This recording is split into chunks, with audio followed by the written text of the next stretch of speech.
Apocalyptic Black Technology System. This video is purely for entertainment and does not infringe on copyrights or laws. The rights to the novel and image belong to the original author. We do not claim ownership. Don't like waiting and want to listen to this fanfic in full now? Subscribe to our Patreon, where you'll find the best fanfics. Chapter 70. Another ship of Yuncheng. Albert narrowed his eyes slightly. Did something happen? Huaxa's top official only glanced at him, and the brief expression change quickly returned to normal. He left the position of the floor-to-ceiling window and walked to his seat, leaving only one sentence. That one is here. Albert's news came later, and it was Angus who received the news and passed it on to him at that time. Albert had already sat in his seat. Angus couldn't hide his surprise, and leaned over and said, "Mr. President, it's Su Ran who is here. Moreover, he is driving another Yuncheng landed at Kyoto Airport, another cloud city? What does this mean?" Albert grasped the crux of the problem in an instant. Angus couldn't hide his surprise on his face, and said, "The second Yuncheng. In addition to the Yuncheng that is currently participating in the purge of Kyushu Island in Dongying, Su Ran, the commander of the Xinjiang fleet, His Excellency, I don't know where another Yuncheng was conjured up, and he appeared at the Kyoto airport on this Yuncheng." Albert confirmed, "The information is correct? Is it the second ship? Did he come in the Dongying ship?" "No, the Yuncheng ship of Dongying is now in the Fukuoka area. I have just checked it carefully." Albert's face changed for a moment before returning to normal. He looked at the empty speaker position on the central podium of the venue, and suddenly said, "It seems that I am here today." Angus froze for a moment, but didn't realize the meaning of Albert's words immediately. But he didn't have time to ask questions because at this moment, the rear door of the new auto-stepped conference hall was being pushed open again. Everyone's eyes instantly focused on the past because the one who walked into the conference hall from there at this moment is the commander of the Xinjiang fleet who organized and held this global United Nations conference. If it was 5 months ago, the Xinjiang fleet might still be a name that no one knew or heard, but now, everyone understands the heavy power behind this name crashing. I don't know how many people in the field stood up from their positions, and looked at that person with respect, vigilance, suspicion, or curiosity. Su Ran only brought one person into the venue, His Adjutant Li Yilan, while the captain and important personnel in the fleet who arrived earlier were already in their position. Su Ran ignored all the gazes on her, and walked through the eyes of all the people all the way, and only slowly stood in the front row. Li Jianbang, the number one official in China, was slowly standing up from his seat, and nodded slightly to Su Ran, and behind him, the seats in the first row are already full, and those who can sit in this row are all countries or survivors with a large area, military power, and sufficient population in the world. That's right. Some countries have even been annexed by the so-called survivor forces, merging territories that might have belonged to 2 or even many countries into new regions on the map. These people are absolutely powerful. Is a hero in the last days. Of course, there are not many top leaders of this powerful country and powerful survivors present, and only those who pay special attention will come here. However, when these people found out that the head of the United States had traveled all the way here, they had already begun to regret. Was they a little careless? And now it's too late. Su Ran nodded slightly to the leaders or representatives of these forces standing at the pinnacle of the world, glanced at his watch, and smiled. It seems that I am not too late because of his appearance. Everyone who was talking with each other just now stopped and cast their eyes on him. The meeting hall was very quiet. Therefore, although Su Ran's words were not loud, they were enough to make everyone hear. Many people instinctively lowered their heads to check the time when they heard the words. At this moment, it is 12:50 noon on November 23rd. As the initiator of this global United Nations conference, Su Ran arrived at the venue 10 minutes early. Su Ran took the tablet computer that had been prepared from Li Yilan's hand, opened the outline, walked up to the podium, first looked around the field, adjusted the microphone, smiled, and said, "Everyone, please sit down. I want to. The Xinjiang fleet should have already determined a location for everyone." "Very good, everyone sit down. So, is there anyone here yet?" Without waiting for an answer, Su Ran said to himself, "That's not important. Those who haven't come yet should be not interested in their own life and death, and it doesn't matter if they come or not. So, I decided that we will not wait for them. Let's start now." The arena was quiet, with no one agreeing or opposing. Albert looked at Su Ran on the stage with great interest.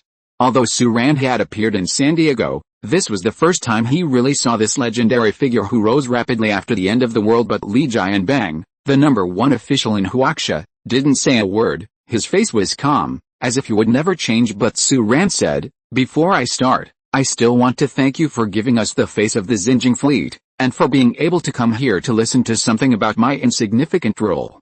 Of course, I must also thank you Aksha. I would like to apologize. I initiated this conference in the name of the United Nations, but in fact the United Nations did not participate in it. As far as I know, even New York, where the United Nations headquarters is located, it has been reduced to ruins, and I really do not have time to contact the remaining UN members, for which I am very sorry. When Su Ran said this, a voice suddenly came from below. After talking for a long time, why is it all nonsense? The times have changed, let's talk less nonsense. As soon as this remark was made, there were some whispers in the venue. They obviously felt that Su Ran was going around in circles. After all, this was not before the end of the world, and time was not so delayed. Su Ran followed the sound, and in the second row below, he saw a strong black man in thin clothes with an obvious scar on his face. Su Ran, who had already done her homework, recognized it at a glance. The big black man is Jerome, the leader of the huge survivor force that has risen after the end of the world and is now dominating South Africa. He's known as the Lion of the Wilderness and is extremely courageous. It seems that Mr. Jerome is a little dissatisfied with my speech. Su Ran smiled politely, her tone did not change, and she still seemed unhurried. This is where I want to apologize. As initiator, I should have arrived early to chat with you all, but I didn't expect something to go wrong, and the swarm asked me for help, so I came late. And I hope everyone forgives me for my negligence. Chapter 71 The News. Su Ran spoke in Chinese, but he had already arranged for the person in charge of the fleet to distribute simultaneous interpreters produced by the system to everyone present. Therefore, what he said at this moment can guarantee that everyone present personally understand. When it came to the swarm's request for help, there was an uproar in the arena. Jerome, who was hugging his shoulders in a provocative manner just now, changed his color. He didn't expect that the founder of the Xinjiang fleet would say such information when he opened his mouth without saying anything useful. The swarm seeks help from the Xinjiang fleet? Why? How come? This is almost a question that is lingering in the minds of the hundreds of people present at this moment. Many big figures with relatively low international status even leaned forward slightly, wanting to listen carefully. Even though the swarm is already a state of semi-loose sand, and the threat to humans has been greatly reduced, but at least until now, insect swarms are still the main threat to most countries and regions. Based on this premise, no one would be interested in news about the swarm, but Su Ran seemed to just mention it casually. He said, well, my apology is over. In order to avoid wasting everyone's time with a long and stinky speech, let's go straight to the topic. That is, I called everyone. What is the purpose of this? Is it to threaten you, claiming that the Xinjiang fleet will rule the world? When Su Ran said the first half of the sentence, the people below were all looking forward to when Su Ran could say the swarm, but when Su Ran said the second half of the sentence, many people's attention was attracted again because Su Ran's rhetorical question is exactly the question of most people. Even Albert showed an inquisitive look. Of course he could see that Su Ran's remarks were leading the topic, but he didn't mind. He only cared about whether he could get the information, and whether the trip would be in vain. The answer is no. Su Ran said, with all due respect, if the Xinjiang fleet wants to capture your territory, there is absolutely no need for me to gather you together. Wherever my flagship goes, it can be the territory of the Xinjiang fleet. As soon as this remark came out, there was another uproar below, and many people showed obvious surprise or dissatisfaction. A representative envoy of a certain country at the back even raised his voice. What do you mean? Yes, Commander, you are. It's nothing, I'm just stating a fact, and laying the groundwork for what I'm going to say next. Su Ran stepped back slightly to get out of the central main screen behind her, and said, what I'm going to say next? This is the real purpose of my convening you today. In response, the screen slowly lit up and a video began to play. Those are the remnants of the Yunchang chasing the flying saucer in the process of the Datira capturing the flying saucer alien creature on Lanai Island. Biological research experiments. As you can see, during the Pacific War for about 10 days, our fleet destroyed the alien flying saucer hidden under Kyushu Island in space. We thought that the final cleaning of the Yunchang had already declared this bad luck. The alien flying saucer was completely destroyed, but the answer is not so. According to our information, long before the space chase broke out, this alien flying saucer sent a signal to outer space. And our fleet confirmed that it was sent to the signal of the Proxima Centauri fleet located at 4.2 light-years from the Earth. This signal clearly specifies the position of the Earth and what is on this planet. Everyone here is a party person. I don't think I need to go on. Already have an answer. At this moment, Li Jianbing and Albert all had such thoughts in their hearts. Proxima Centauri, what is there? Proxima Centauri, there is a fleet. Su Ran took a deep breath and said, I call them the Proxima Centauri fleet, and now it can be confirmed that this fleet is the enemy of the swarm. In fact, a habitable planet near Proxima Centauri is the parent star of the Proxima Centauri fleet, and their fleet is about 5 light-years away from the solar system. After defeating the army of the swarm fled in a panic, and finally came all the way to the Earth.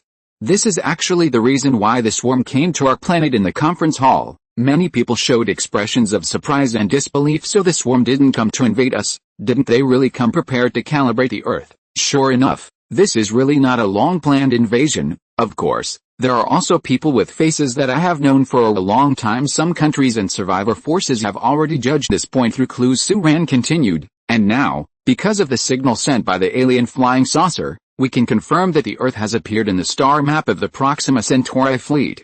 And as long as they know that the swarm is here, they will spare no effort to send a large army to come and destroy their enemies. And now we can be sure that they are the enemies of the swarm, but what is not certain is what kind of attitude they will have towards the Earth and human beings. So far, we haven't mastered any detailed parameters and data of the Proxima Centauri fleet, and we don't even know what kind of civilization it is.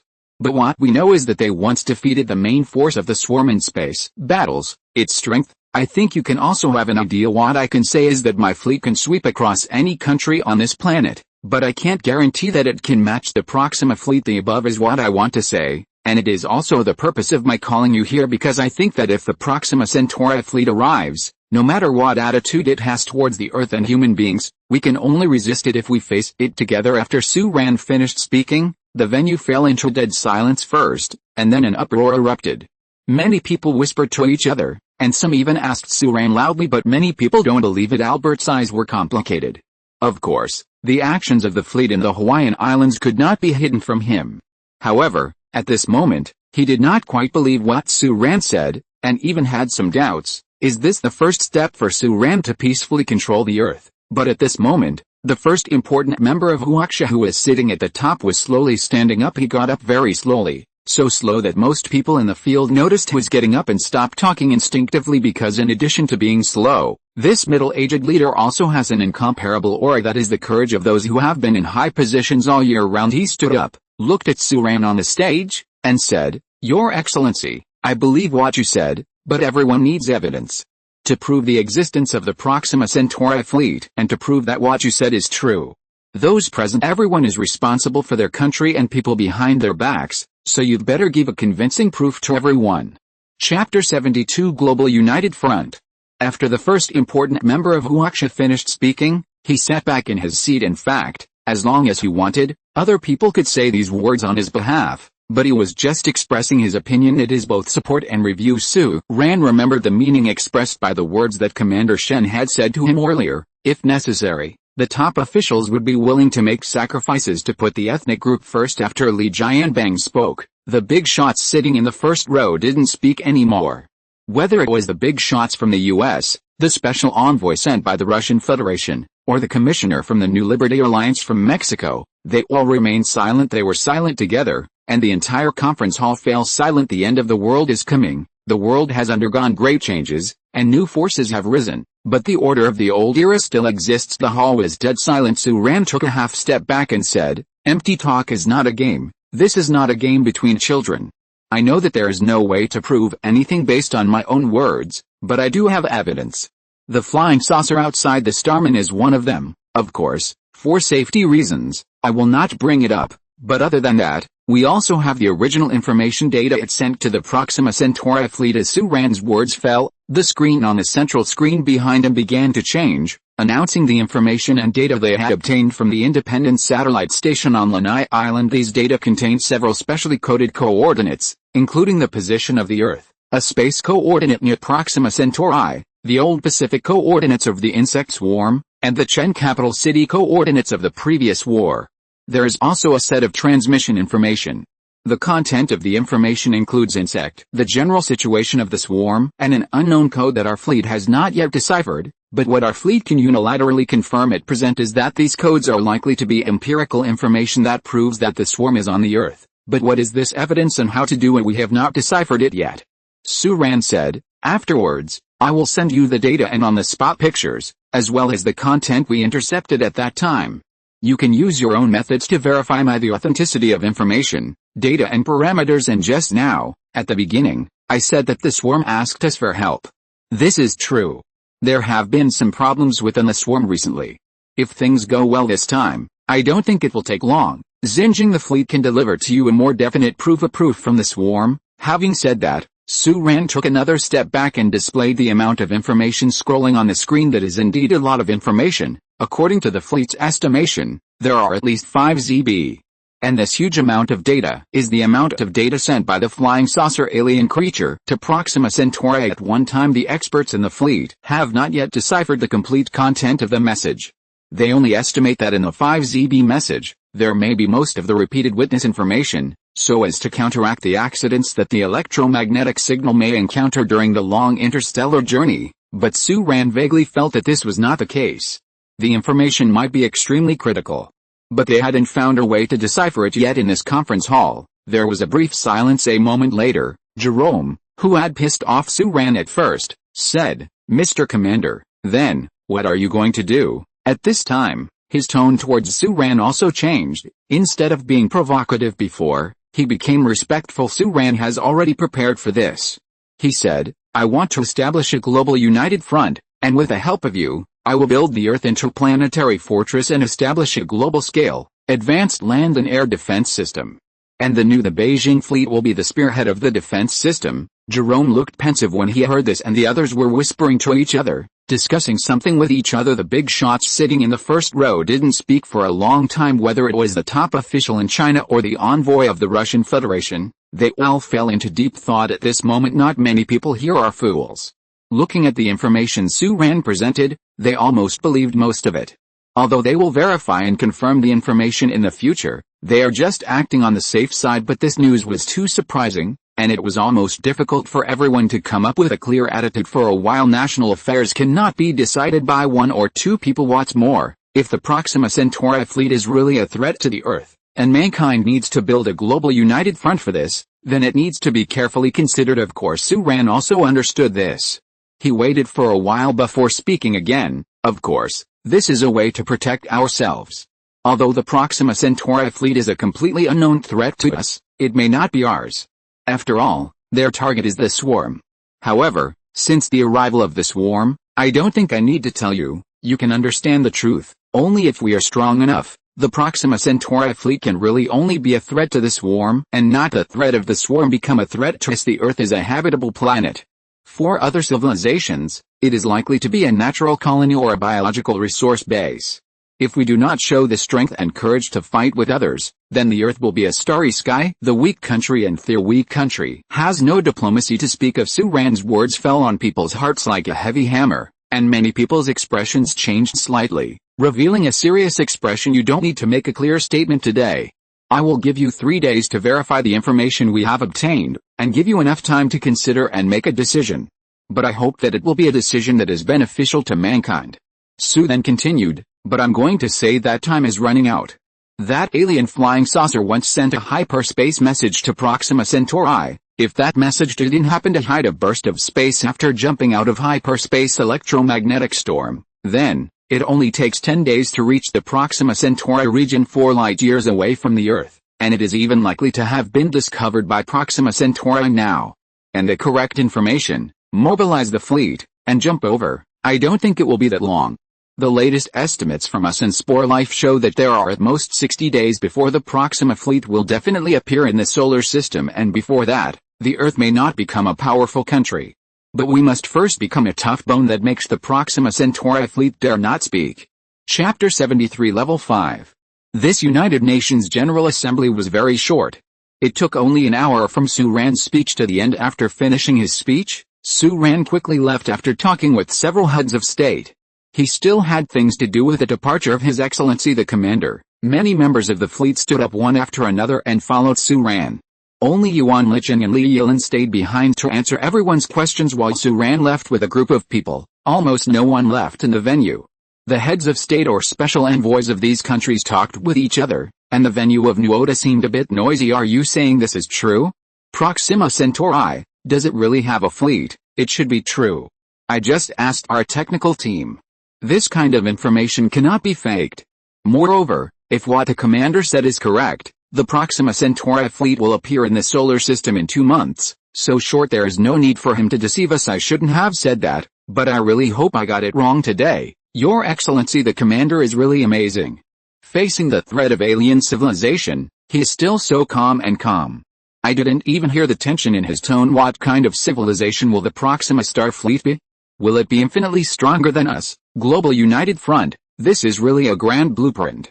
Advanced land and air defense system, maybe the air here refers to space. I would like to trust that, commander. The Xinjiang fleet, how about you? Albert stood in the corner, surrounded by the special envoy of the Russian Federation. He shook his head and said, I didn't expect that Su Ran would hold such an important piece of news in his hands. The special envoy of the Russian Federation said, do you believe what he said? Albert did not answer directly. Within 2 days, we will be able to confirm the authenticity of the information and data.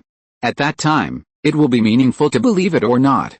However, the world situation will only stabilize, and the sky will change again. But at this time, as one of the hosts, the #1 official of Huaxia had already left here through the side passage of the conference hall, and coincidentally met Su Ran, who was about to go downstairs in the elevator room. The security personnel on both sides backed down one after another. Leave Nuoda's elevator to these two people. The elevator starts slowly, and the landing doors and car doors close slowly. I have noticed that along the way you walked, whether it was your people, our people, or people from other countries waiting outside, they were all saluting or paying tribute to you.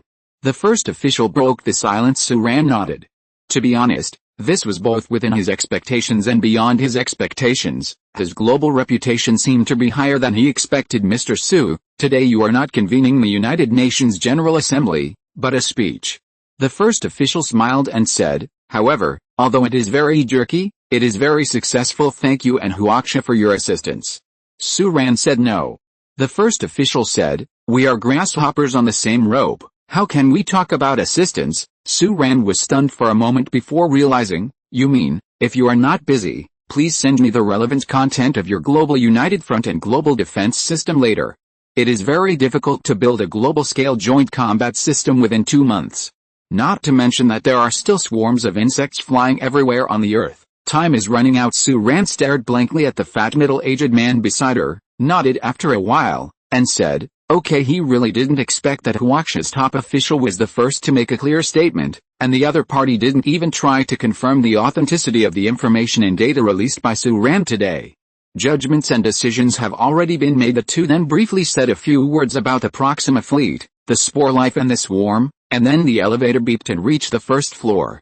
At this point, Su Ran and the first important person separated. Su Ran left the Shangxi building with her own people, boarded the car that had been waiting outside, and quickly rushed to the Kyoto airport. But in the car, Su Ran's eyes fell on his watch. The number of resource points displayed on the watch has changed to single digits again because on the way here, Su Ran once again spent all the resources in his hands. These days, Su Ran has dealt with several things in one fell swoop. On the one hand, he successfully facilitated today's global meeting in Shangxi building. Judging from today's reaction, Su Ran's worries can basically be relieved, and the formation of a global united front should be just around the corner. On the other hand, Su Ran has also completed the recruitment of the fleet. Although the recruits are still centered on Huaxia, they have also recruited many people from other countries. The total number of fleets has now expanded from more than 3,000 to 25,000. Thousands of people. Moreover, Su Ran is also promoting the integration of Dongying recently, and sent a Yun Chang to assist the local forces on Kyushu Island to sweep up the swarms and eradicate the local survivors and villains. At present, the old ruling system of Dongying is almost finished. Su Ran has repeatedly helped, which can be said to have taken both land and people. Su Ran's next plan may be to move the fleet headquarters to Kyushu Island in the future. Dongying Kingdom has already existed in name only, and the remaining population of Dongying people is only a few 100,000 people. That being the case, this place is actually a land without an owner. In the future, it is better to completely change its name to Xinjiang Fleet. At the same time, Su Ran has been promoting arms resource transactions with various countries, and has sold many destroyers, plus the resource points obtained by killing insect swarms in several small-scale battles. Su Ran's accumulated resources, the points have already exceeded 1 million. In addition to the 2 Yunchang ships that have been revealed now, there are 2 more Yunchang ships and 7 frigates in Su Ran's system at present. All the production channels of the Su Ran system have been occupied, and the Star Wars Legion is being produced non-stop. Whether it is the Yunchang or the frigate, there is no cheap warship. Therefore, Su Ran's resource points are basically spent as soon as he gets it, and most of the resource points in his watch are in single digits, with the accumulated resource points reaching 1 million points. Su Ran's all-powerful Black technology system also reached level 5 new battleships, and more Black technologies have been fully unlocked, but limited by the changes in the situation. Su Ran has not actually produced heavyweight Black technologies under the 5th level list so far. However, Su Ran believes that with the advancement of the global united front, the speed at which he gathers resources can only become faster and faster. At this moment, while sitting in the car heading to the airport, Su Ran called out the 5-level system manufacturing list in her heart, and was going to use this gap to confirm the items she would build in the future. Chapter 74 Aircraft Carrier Type I. Open the 5-level manufacturing list, and the most expensive creation under the 5-level system manufacturing list, which is at the forefront of all items, comes into view. Name: Starry Sky Combat Platform Aircraft Carrier Type I, Level 5. Description: Aircraft Carrier I is a heavy-duty space flagship, 11.6 kilometers long, 3.7 kilometers wide, and 5.1 kilometers high. It has several modules such as functional areas, living areas, experimental areas, combat areas, energy areas, and airports. It is a Starry Sky primary combat carrier integrating platform and survival, equipped with a deflector shield system, 40 double-tubed supercharged laser cannons, 20 superconducting electromagnetic guns of 1 gigajoule level, and a central giant laser main gun door, 2 secondary plasma main guns, and equipped with short-range guns, missile silos, torpedo launch systems, rocket launch systems, freezing weapons, high-temperature weapons, and an autonomous fire control system in the ship. The main energy module of this ship is the heavy-duty nuclear fusion reactor. The secondary energy functional module consists of 3 small nuclear fusion reactors and a set of embedded solar panels. The aircraft carrier I has the conditions and environment to create an independent ecosystem. The maximum speed of space navigation can reach 1/10 of the speed of light, and the maximum jump distance of the warp drive interstellar jump thruster is 1 light year. The above is a brief data. Detailed parameters need to read in the ship after the completion of the manufacturing. Cost: 20 million resource points. This is not the first time Su Ran has read the data of this aircraft carrier Type I warship, but he still stared at it for a long time before looking away. This aircraft carrier Type I and its party are warships that can completely separate from the planet and do not require habitable planets. It is a survival zone in space. The design of its functional areas and ecosystem modules is, in fact, designed for long-duration space expeditions and even interstellar wanderings. This is the real empty finger, but once he saw it, Su Ran had to cry in his heart. This thing is too expensive, right? 20 million resource points. But Su Ran noticed that at level 5, the accumulated resources needed to upgrade to level 6 were not 10 times the 10 million resource points of the previous level, but 30 million resource points. In addition to this Type I aircraft carrier, there are also million-level space units under the 5th level manufacturing list, but they are basically not combat units. For example, a large rotating space station can be deployed in space, like the one in the movie, that relies on solar and nuclear energy functions and periodically rotates to provide gravity. Under the 5-level list, the scale varies from large to small, and the small ones are hundreds of thousands resource points. Large ones cost millions of resource points, and those with millions of resource points can even be used as spaceships. Break off the planet and fly into space as a getaway ship. Then there's the interstellar expedition ship or mining ship. Su Ran noticed that in the 5th level manufacturing list, there are blue whale and killer whale, 2 kinds of warships, both of which cost millions of dollars, and each of them is twice the size of Yuncheng, but they are not equipped with weapons of mass destruction. The blue whale has powerful armor and short-range guns, but the blue whale is only an expedition ship, and the internal equipment and facilities are built for this purpose. And the outer armor is also to prevent the blue whale from it was easily destroyed by cosmic natural disasters during the long interstellar exploration, while the Orca simply lived up to its domineering name. This is a heavy-duty engineering ship with advanced planetary 3D printing equipment, heavy-duty mining guns and various special planets.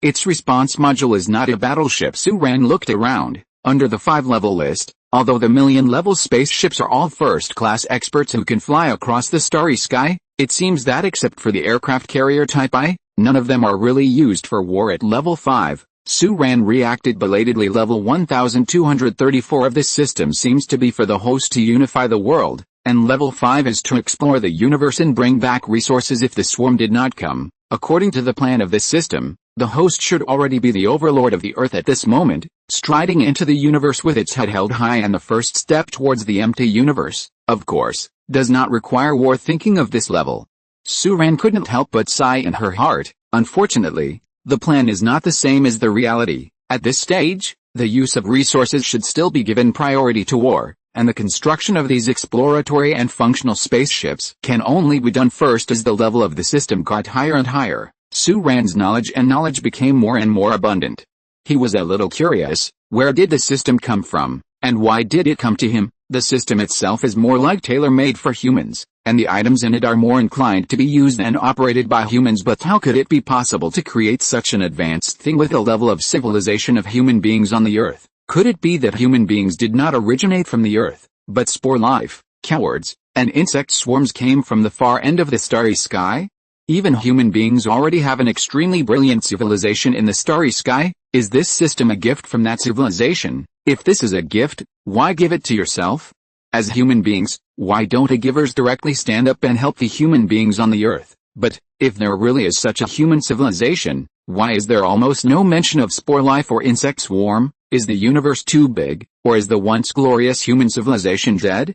If so, this system is not a gift but a residue, which may explain why they have disappeared and have not stepped forward to help the precarious human beings on the Earth. All these assumptions are based on the fact that the system comes from human civilization, but what if it does not come from human civilization? There are many clues. Suran has a lot of guesses, but what he knows better is that his level is still too low. It is impossible to verify anything, and it is still a long way to find out the source of the system. These thoughts flash through Suran's mind. He was a realistic person. He shouldn't think about this matter now, so he stopped thinking about it. Instead, he continued to look down and browse under the 5th level manufacturing list. Although there are no large warships that can be used, there are many small spaceships, including space travel, small mining ships, etc. All types are very comprehensive, and Suran am more concerned about 2 kinds of space fighters. Name: Black Star Fighter. Description: this is a spherical fighter with a diameter of 31.6 meters. It has a miniature nuclear power furnace. There are built-in thrusters and laser cannons under the 6 decks. It can carry 3 people. It has deflector shields and light armor, up to 3 times the speed of sound. Cost: 1,200 resource points. Name: Little Sparrow Drone Swarm. Description: the Small Sparrow drone group consists of 20 small Sparrow attack drones. Each Little Sparrow has a fuselage length of 10 meters, a width of 2.7 meters and a height of 2.1 meters. It is a flat oval space attack aircraft, equipped with 2 blaster cannons and a set of torpedo launchers, light armor and deflector shields. Cost: 10,000 resource points. Chapter 75 Ring Planet Defense System. Since the last confrontation with the alien flying saucer suffered a loss, Suran has a long memory, and has been thinking about building a batch of space fighters.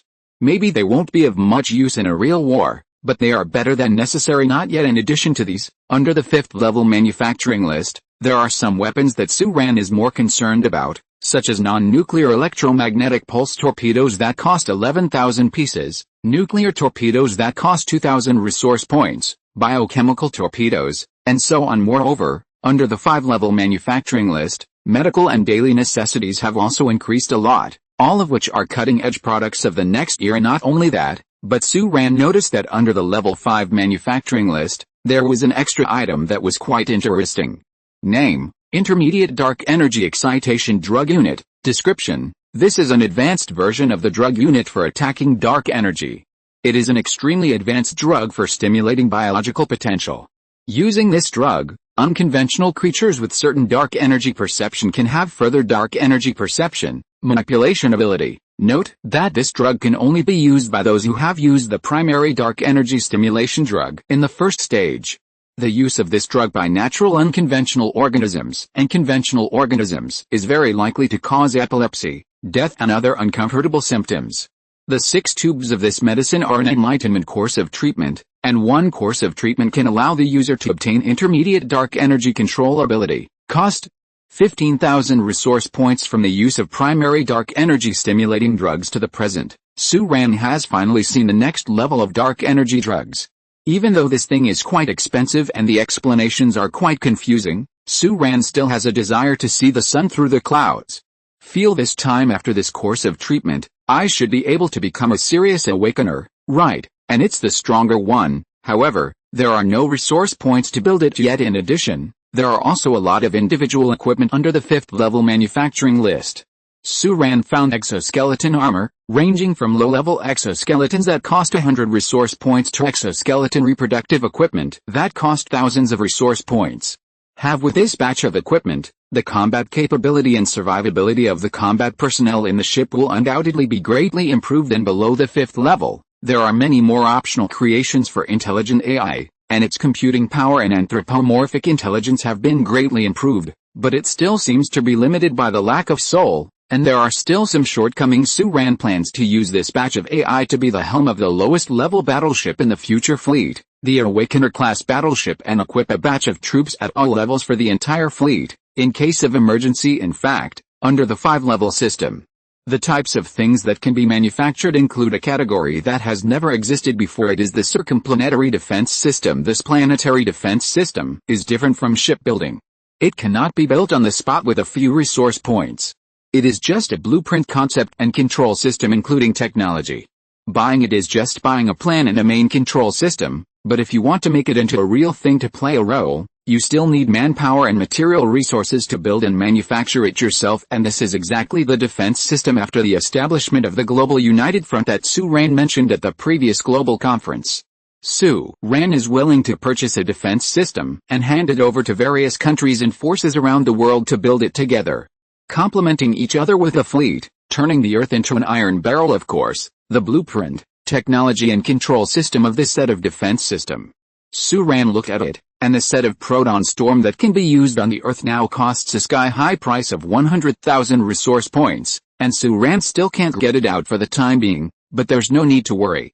Su-Ran believes that when all the countries express their opinions, he will certainly have more to spare. At this very moment, their convoy was slowing down and slowly coming to a stop. Their convoy drove unimpeded all the way, and drove directly into the Kyoto airport, and several huge warships docked at the Kyoto airport, attracting the attention of an unknown number of people. As for the Yangcheng, because of its size, it has been in a semi-suspended state. It was only then that Su-Ran got out of the car and ordered everyone to return to his battleship. Everyone then scattered away. At this time, a middle-aged man ran over with a team of air crew, ground crew and security personnel. There were quite a few people in the crowd, and it could be seen that although these people were staff members of the Kyoto airport, they were all straight and walked in unison, so they should all be from the military this season. Both inside and outside the Kyoto airport are of course under the control of the military. Li Rui, who was closely following Su-Ran, immediately took a step forward when he saw this, and said, "Do you want to pass?" The first person should have greeted you. The middle-aged man smiled and shook his head, and said, "No, Xinjiang fleet, where do you need a pass? Isn't this warship just a pass? I am Utek, the current person in charge of Kyoto airport. I heard that your excellency commander is here. I have to leave." "Yes, I thought about taking our people to give it away." "Give it away?" Li Rui was slightly surprised, but at this time Su-Ran came over on his own initiative, shook hands with Udao, and said, "Thank you for coming to see me off, but I'm afraid I won't be able to stay for long." Su-Ran did have important matters to worry about. Just 4 hours ago, when he was still in Dongying, he received the news from Xinjiang headquarters that Meng Yibei had sent a mantis-like war worm to ask for help, and that mantis-like war worm had brought many with few materials and information. Meng Yibei's situation seems to be quite dire. On the way to the capital, Su-Ran only glanced at it, but realized that this matter was unusual. He not only hoped to save Meng Yibei's life, but also what's more, he saw a new opportunity in this matter, so he didn't want to delay. I understand. Yuz nodded, and said, "You go. We are just here to give you away. You defeated the insect swarm, and saved an unknown number of lives. We just want to see you, see Xinjiang fleet. These words touched Su Ran slightly. He looked around and saw that most of the airport staff behind Judeo had the same excited and grateful expressions. These people may be from the army, but they are also ordinary people. They see less benefits, and see more contributions from the fleet. They are here today, just to take a look, give a gift, and express their gratitude. Su Ran paused, thought for a while, and said, "This planet is also my home. I hope this planet will always be our homeland." After speaking, Su Ran hurried away with a group of people. Many warships docked at Kyoto Airport took off one by one, led by Yuncheng, and slowly swept into the clouds on the ground. Ye saluted with the airport staff behind him. May human beings live forever, China live forever, and fleets live forever. Chapter 76. Her Majesty the Queen. Arctic Ocean, deep sea. Why is there no news about Su Ran? Meng Yibei was pacing back and forth in his palace at this moment. She is no longer in the previous door-level hive, but in a deeper functional hive. Among the numbers of the swarm, the number of this hive is 4067, named. The center controls and commands the worm nest. Its scale is small, but its function is like the command center of human beings. However, Meng Yibei's appearance here is not because she successfully controlled the swarm. She was imprisoned here in disguise because she exposed previously, after avoiding the insect swarm networking ceremony on the first day of being welcomed back to the swarm. Meng Yibei hid for 2 days and quietly tried to connect once. At that time, she only recruited a pipe, and since arm access, I plan to try what it feels like to access the swarm first, and then make plans. But what Meng Yibei never imagined was that the access this time exposed a problem that she didn't even know existed. Her authority as queen of the swarm has gone awry to the swarm. The queen is like a key, a base vehicle, and the relationship between the host and the system. Because of this, the queen holds the supreme authority and occupies the most important position. However, now, Meng Yibei finds that her authority has been reduced by half. Although the authority to connect and control the swarm network is still there, many important core permissions are closed to her, and because of access to the swarm network, the swarm noticed the situation almost instantly, and since then, the situation has changed, and the swarm divided her into 2 factions. One faction is the Queen's loyal faction, and the other faction is the real power faction. The former is loyal to Meng Yibei but has little military power, but the latter is beginning to have doubts, and the real power faction is the mother worm who controls several important high-level broods. The 2 sides wrestled with each other, and in the end it was the latter who took the top spot. Meng Yibei was controlled by the central control and commanded the worm nest. It has been going on for a long time. Meng Yibei estimated that her lack of authority was probably caused by this fusion of consciousness and the regrowth of her body after the previous serious injury. Because human consciousness dominated for a long time, her genetic reorganization was closer to human beings. It looks more like a human being, which makes Meng Yibei very happy. But in this way, her situation has become dangerous. According to the memory of the queen of the swarm, Meng Yibei knew that if her situation was investigated by the swarm and the identity of the second 5 boy was discovered, then what awaited her might be to go back to the oven and rebuild her genome to create a new queen who was dedicated to the swarm. In that case, the swarm would be happy, but she would really be dead after so many days. Meng Yibei knew that his situation was becoming more and more dangerous. That's why she secretly sent a loyal war worm who is loyal to her to seek help from the Xinjiang fleet where Su Ran was. However, why is there no news yet? Didn't you say it was the high-level executives of the fleet? They won't be slandering me again, right? This is killing people when there was no one around. Meng Yibei started to think like a little girl again, while pacing back and forth. While wagging his fingers and talking about Su Ran who didn't know what he was doing at the moment, Meng Yibei sighed quietly in his heart. If Su Ran or the Xinjiang fleet didn't come, then she might have to put all her eggs in one basket and take the risk. It's just, Su Ran is too unreliable. Sneeze. Your Excellency, Commander? Have you caught a cold? Huaxia Airspace, Yuncheng No. 2 Bridge. Su Ran, who was sitting on the captain's seat, looked at the people in the virtual reality network conference room, shook his head silently, and said, I'm fine. Let's continue. We must come up with a countermeasure as soon as possible. At this moment, in this virtual reality conference room, there were 8 people sitting, arranged one by one on both sides of Su Ran's left and right hands. These people are all the captains who went to Kyoto to participate in the meeting. Qiao Xiangjin, Tong Maya Okyu, Lin Yuandong, and who were also impressively listed, and Su Yaoyang was also among them. Besides this, there were 3 others, who were the newly promoted captains, All sitting a little further away, sitting opposite Su Yaoyang, was a rough and tough northeast guy named Zhou Cheng. He was from Lin Yuan's lineage, and he was an old man in the fleet. He is the commander of a frigate, but now, he has not been able to get his own battleship as he wished. Su Ran's gaze flicked past him and landed on the other one that is also a familiar face, Li Hexun, who used to be the adjutant of the Mandala, followed Tong Mayaoqiu for a long time, and in the future, Tong Mayaoqiu will become the commander of the Yuncheng, and Li Hexun will also be the commander of a frigate. Guan and Tong Mayaoqiu form a combat system. Further back, there is a girl with double ponytails. She may not even be 1.6 meters tall, but she was a well-known figure before, a Ukrainian-Chinese mixed race, with obvious European characteristics.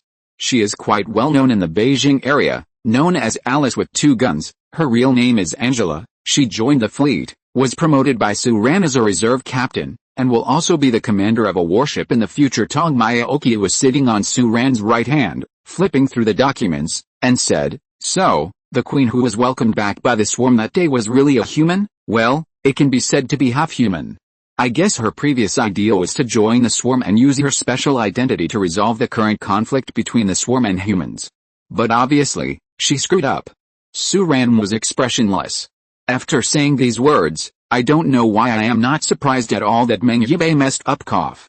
Qiao Xiangchen coughed dryly, feeling that Su Ran's wording was inappropriate, and said, "From the information she passed on to us through the praying mantis-like insect, her situation is indeed not good, and the insect swarm has already noticed that it is getting bigger. Her anomaly, when the cause is found out, her situation may be even more dangerous. However, I think we should take measures." Su Ran looked at Qiao Xiangchen and said, "What do you think? Although she is exposed, she is still a queen. Most of the war bugs do not recognize her, but there are still diehards loyal to her. We can take this opportunity to cause civil strife among the bug swarm, thereby creating opportunities for human beings around the world. After that, we can take her back to the fleet." "That's right." Tong Mayaoqiu also echoed. "She should have a lot of information about the swarms. The second Holy Flame project she mentioned here, and the swarms hidden in the Arctic Circle, are things we haven't discovered before. It is recommended to follow the trend. It is best to take her back to the fleet, and let the diehards of the swarm fall to us in the name of cooperation." Su Ran also nodded when she heard the words. What they said was basically his own thoughts from a practical point of view. Even though Meng Yibei is now facing the risk of being distrusted, she is still the queen of the swarm. Right here in this case, it is a good choice whether it is to use their strength to stir up civil strife in the swarm, or to welcome her back to the fleet. From a personal point of view, Su Ran also wanted to bring her back, not to mention that Meng Yibei saved his life in San Diego before, and everything after he brought Meng Yibei back to the fleet, although it was agreed by the girl, but in fact, she has always been in a state of passive acceptance. She has not done anything wrong, but she has been paying the price. And Su Ran, who had guaranteed her life, undoubtedly hoped from the bottom of his heart to welcome her back to the fleet alive. Su Ran tapped on the armrest of the captain's seat, remained silent for a moment, and said, "Very well, then the question arises. How do we provoke civil strife and carry out rescue?" If you're listening to this novel on a channel other than Fanfic World, it means they downloaded and uploaded it without effort. We cordially invite you to visit our channel, Mundo Fanfic Novelis. There you'll find the original version of this story, and you can explore many other novels of various genres. We're waiting for you to immerse yourself in a world of incredible novels. Chapter 77 Civil War. Meng Yibei's thoughts finally stopped, because she noticed that several guards guarding the outer circle of the place where she is now, which can be regarded as a room, turned their heads and used their terrifying the 32 eyes cast gaze. Now the guards here are all the queen's diehard factions. Their intelligence is not high, and their self-awareness is also based on the premise of guarding the queen. Therefore, they actually don't understand the human language that Meng Yibei is talking about.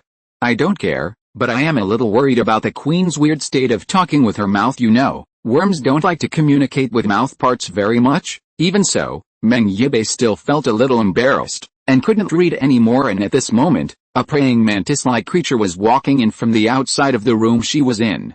Its body was painted red. When it saw Her Majesty the Queen who lived here, it opened its mouth and sounded the language of the worm with a strong nasal voice. Said, "Your Majesty, we hope that you can move to the number 03 brood to conduct a biological comparison experiment. We still believe that the previous experiment on you was not successful, and it is likely to bring you helplessness. Estimated impact. This biological comparison experiment will be the last. If the conclusion is still the same as before, we will return your genome to the swarm according to regulations, and reconstruct a new leader. Hearing these words, Meng Yibei's heart skipped a beat. Brood number 03 is the core experimental brood of the swarm, where she was transformed, and if the genome is returned to the swarm, it will kill people. Meng Yibei's face was a little ugly, and he said, "Are you teaching me how to do it?" Her tone was a bit cold, especially in the language of the Zerg. In the language of the Zerg, the tone is also part of the message. Therefore, almost instantly, the 12 diehards around the room turned around. "Come on, press down the odd-shaped weapon in your hand, aim it at the red precipitous mantis-like creature over here, and make a uniform sound." I apologize for my rudeness.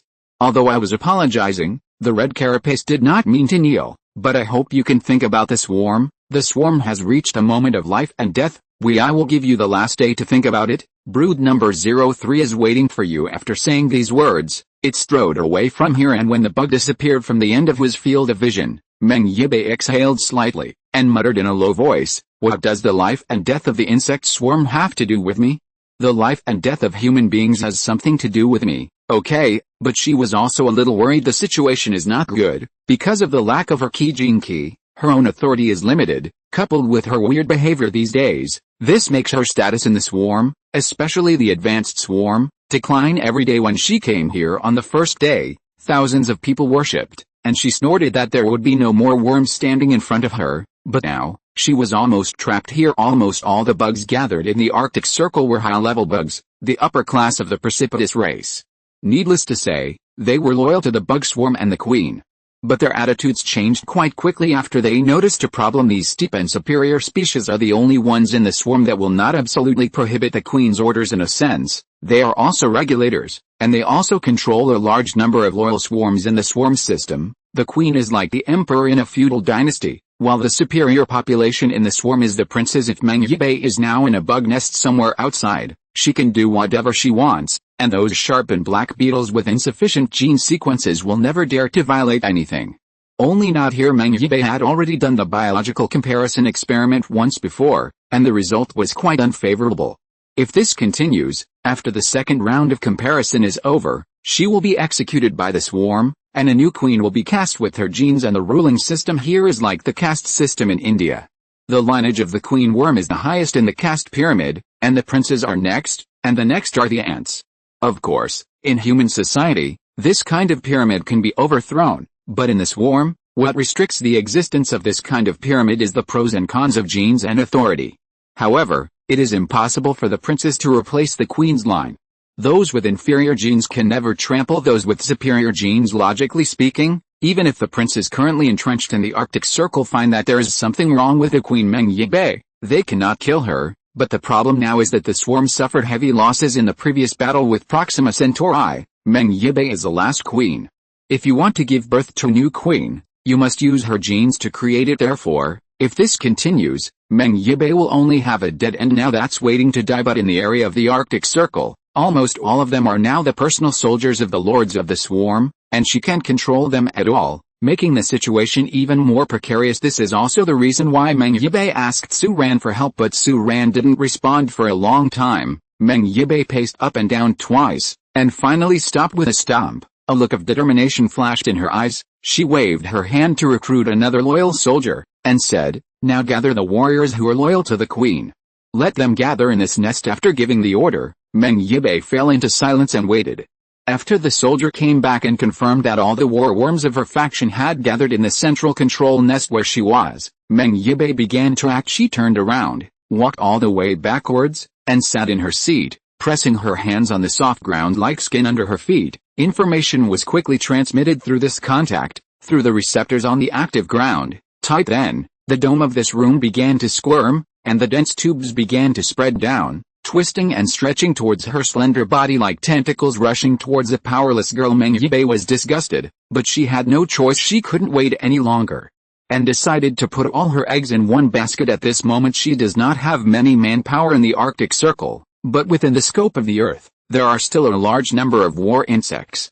If she can survive the siege of the swarm princes until the arrival of this army, she will have a chance to kill this guy. One by one wriggling pipes were inserted into the expression of the dull silver gray-skinned girl. Her eyes and the 6 orange flashing organs on her face all brightened up. Countless consciousnesses and information poured in. Countless thoughts and information poured out at this moment. The consciousness of the queen of the swarm descended into the sea of consciousness of the swarm, and as a hub and key, most of the now fragmented swarm network was instantly connected, and the entire Pacific and half of the swarm network in Asia returned to their original positions in an instant. However, due to the lack of assistance to control the hive group, this is already Meng Yibei's limit, but this is enough.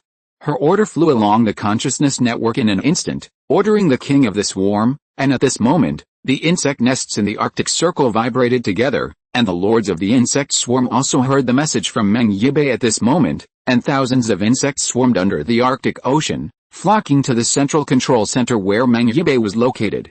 Brood, king, to keep them from going mad. The civil war of the swarm is about to begin. Chapter 78. Su Ran saw an unprecedented scene at that time. His Yun Chang was leaving the land of Huaxia, and was going out from the East China Sea.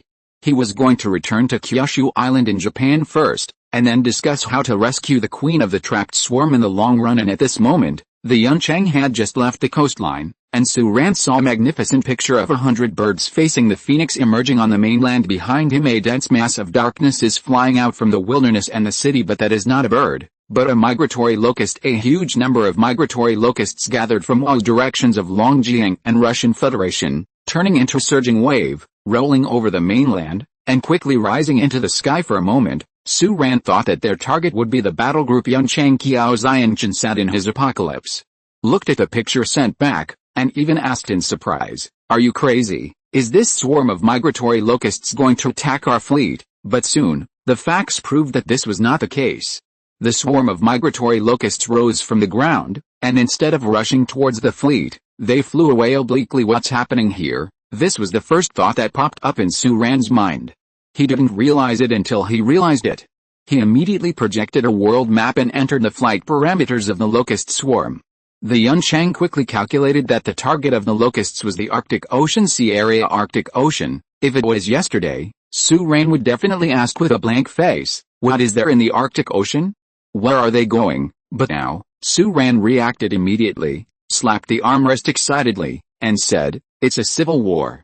It must be Meng Yibei's move. This group of insects are either King or King Killer. Opportunity, here we come.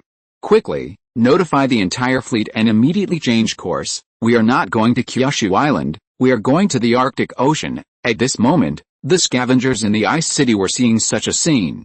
The mother nest of the Ice City that had been sneaking around for a long time suddenly opened, and an unknown number of air war insects flew out from it, flapping their wings in unison.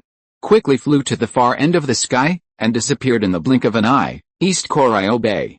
Liang Port, the insect nest hidden in the waters of East Koryo Bay, and a large number of marine war insects in a state of shrinking around the insect nest were just at that moment, as if it had received some order suddenly. It had been shrunk for dozens of days since the Pacific War, and it suddenly moved, following the current, engulfed by dense marine combat insects, and quickly disappeared into the deep sea, out of the sight of guerrilla and detection range. Zhang Xianqin, who was sitting in Liang Port, was in the city at the time. When he heard the news, he was shocked and ran out despite the wind and snow. He came all the way to the coastline. The binoculars peered toward the sea level in the afternoon, and the sea, the waves and whirlpools created by the receding insect swarm have not even receded. Zhang Xianqin was extremely surprised. What happened? Why did the swarm move? Not only here, half of Asia, the war insects that were originally in a shrinking state seemed to have received a call suddenly on this day. The war insect nests on land did not move, but gathered groups of migratory locusts to stay away from the nests and fly to the far end of the world. Those in the ocean simply set off from their nests and disappeared in the turbulent sea. As a matter of fact, at this moment, the numerous hive swarms hidden in the Pacific Ocean also started to move at this moment, flocking to the direction of the Arctic Ocean. The first official in Kyoto got the news just after he returned to his office. He was both surprised and pleasantly surprised, because the departure of a large number of air units will definitely weaken the defense of the local insect nest, although all the leaving are locusts. Such low-level warbugs, but they are huge in number, are even more threatening in large-scale battles. The first important officer directly issued an order in a cold voice: order the troops stationed in various places to look for opportunities to attack the local empty insect nests. This is a great opportunity. Well, also, contact the Xinjiang fleet and ask Su Ran if he knows what's going on at this moment. Not only China, but countries in the Russian Federation, Korea and other regions, as well as survivor forces, are responding quickly, preparing to take this opportunity to consume the vital strength of the insect swarm. At the same time, the origin of the gathering of thousands of insects Meng Yibai was looking up. Boom, boom. The entire central control hive is trembling in the connected state. Meng Yibai can overlook the entire battlefield. She can see where each swarm of insects coming to support has arrived, how far it is from the depths of the Arctic Ocean where she is, and can also see where she is now. Outside of this central control hive, that door-level hive is slowly rising from the sandy seabed. Thousands of cannons are firing, bombarding the central control hive where she is, and the non-combat hive is retreating deeper under the permafrost glaciers in the Arctic Circle. Other insect nests and many war insects on the seabed have joined the battle group. Meng Yibei's loyalists are pitifully small, only 2 small insect nests and a group of advanced combat insects. This is because after the Pacific War, most of the insect nests have entered a state of shrinkage, and only the vassals in the pyramid system of the insect swarm can independently mobilize and act with judgment, and the war insects of the lords of the swarm were overwhelming, like a vortex, surrounding the 3 solitary insect nests on Meng Yibei's side in the middle, and bombarding them continuously. Meng Yibei's bird's eye view is not the omniscience and omnipotence of the Eye of God, but the vision shared by the insect swarm network controlled by Meng Yibei, with countless different angles, different positions, and even the enemies. The images seen by Zhongchong and the world he feels come together to form this perspective of God. Moreover, Meng Yibei can even connect the lords of the swarm with their war worms. Although those war worms belong to their own army, Meng Yibei, who only has half the queen's authority, can't control them, but as a person with higher authority, she and the swarm consciousness communication network, no one can resist the existence. In fact, under such circumstances, it is difficult to hide any plans of the swarm princes from her, but the swarm princes seem to understand this. Attack with sheer force. The central control brood is already in jeopardy, but Meng Yibei was not so worried, because she felt that she seemed to saw the Xinjiang fleet just now. They seemed to be coming this way, and at this moment, Meng Yibei suddenly raised his head and looked into the air. No one came here, but the lords of the swarm were calling to her. Your Majesty, you are destroying the swarm. You have a problem. Your genes have been eroded by humans. If this continues, the swarm will perish. I hope you can choose righteousness. Accompanied by these voices, Meng Yibei frowned slowly. Another part of her body and mind was fighting her. That's the part that belongs to the real queen. Chapter 79. The Battle of King Qin. Su Ran was closely following the swarm of migratory locusts, but suddenly saw the big black cloud in front of him suddenly blowing up, like a bunch of sand that was thrown together on the ground. It's gone, and it's all gone in an instant. Many of them flew half a circle at a loss, and even turned their heads to kill the battleship group here on Su Ran's side. There is 1 Yuncheng, 2 Apocalypse and 1 frigate. Even if a group of tens of thousands of migratory locusts pounce on them, it may not be really useful, let alone these scattered ones. A strafing shot killed those migratory locusts who dared to kill them on the spot, but the rest are still flying around in the airspace like headless chickens. Lin Yuan sent an inquiry. Are we going to kill them? No. Don't do it yet. Let's see what happens. This mere swarm of migratory locusts is not enough for the current fleet, but Su Ran was worried that she would make a mistake in her judgment and rush over and kill Meng Yibei instead, so instead of rushing to fire, she was ready to see what happened. What is the situation? In fact, it's not just Su Ran here. At this moment, almost every swarm of insects flocking to the Arctic Ocean suddenly entered this state of hesitation. The troops of the army had just set out to take advantage of the gap, and saw the overwhelming air war insects flying back again.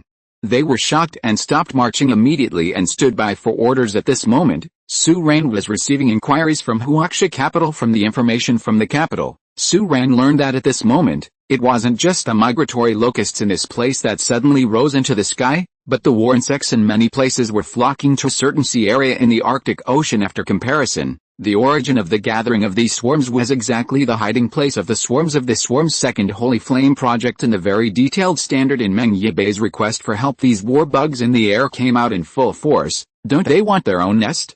Qiao Xiangjin wondered, but this doubt was exactly the answer Su Ran wanted. The swarm will not abandon so many nests in Asia and even the Pacific for no reason, even though most of them are now losing contact and are in a state of shrinking, and the occurrence of such a situation proves that a huge change has taken place within the swarm. At this moment, Su Ran didn't hesitate anymore, and directly ordered, Go at full speed, go to the Arctic Ocean." At the same moment, Meng Yibai was sitting on the throne of the queen of the swarm, covering his head with a struggling and painful expression. The current state is very strange. Previously, when he was in San Diego, what Meng Yibai could clearly feel was that there was another consciousness in his body, which was fighting with himself and his mind, fighting for control of his body. But now it is different. She and that queen have merged into one body. At this moment, she is really worried about the swarm, and wants to sacrifice herself. At the same time, she really wants to get out of here, and does not want to become the gene of the swarm, a cloud of organic matter in a furnace. Therefore,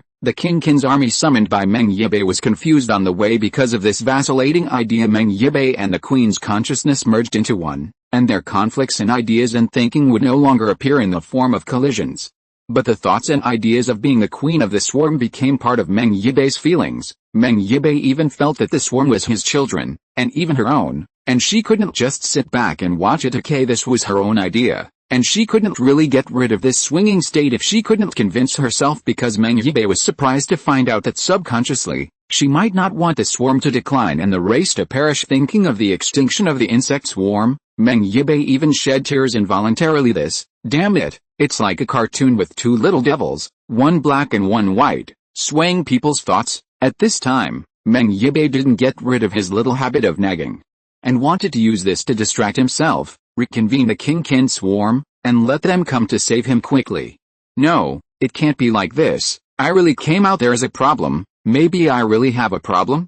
I should probably accept genetic reprogramming. The swarm needs a bright future. Just at this moment, there was a loud noise. Meng Yi raised his head eagerly, and saw that the dome of this semi-sexualized room suddenly cracked, and a huge hole was blown open. The broken part looked like rotten meat that had been pierced through, and there was a lot of tissue fluid flying down. The whole room was shrinking, as if it was in great pain. That is the outside breakdown of the central control brood. The long-term confusion of thinking made Meng Yibai completely lose control of the battle situation, and his last advantage disappeared. The insect swarm princes who already occupied the upper peak quickly took advantage of the gap and penetrated the central control brood. However, they were still very restrained, and they ceased fire after breaking through, using the swarm's consciousness network to send messages to Meng Yibai, who was still connected. Your Majesty, you have been influenced by human beings. Please follow us to Brood 03 for transformation. Your Majesty, I have offended you today. The status of the queen in the swarm is indeed supreme, and the swarm has never had the concept of rebellion, only the correct and good choices for the swarm, and at this moment, what the lords of the swarm hope to promote, it is a choice that is beneficial to the swarm. And they are also impossible, and they will not commit crimes to kill the queen here. It is not that they do not want to do it, but it is impossible to do it. The not allowed. But Meng Yibai knew that they would not kill him, but they could take him away, and send him back to the furnace for rebuilding.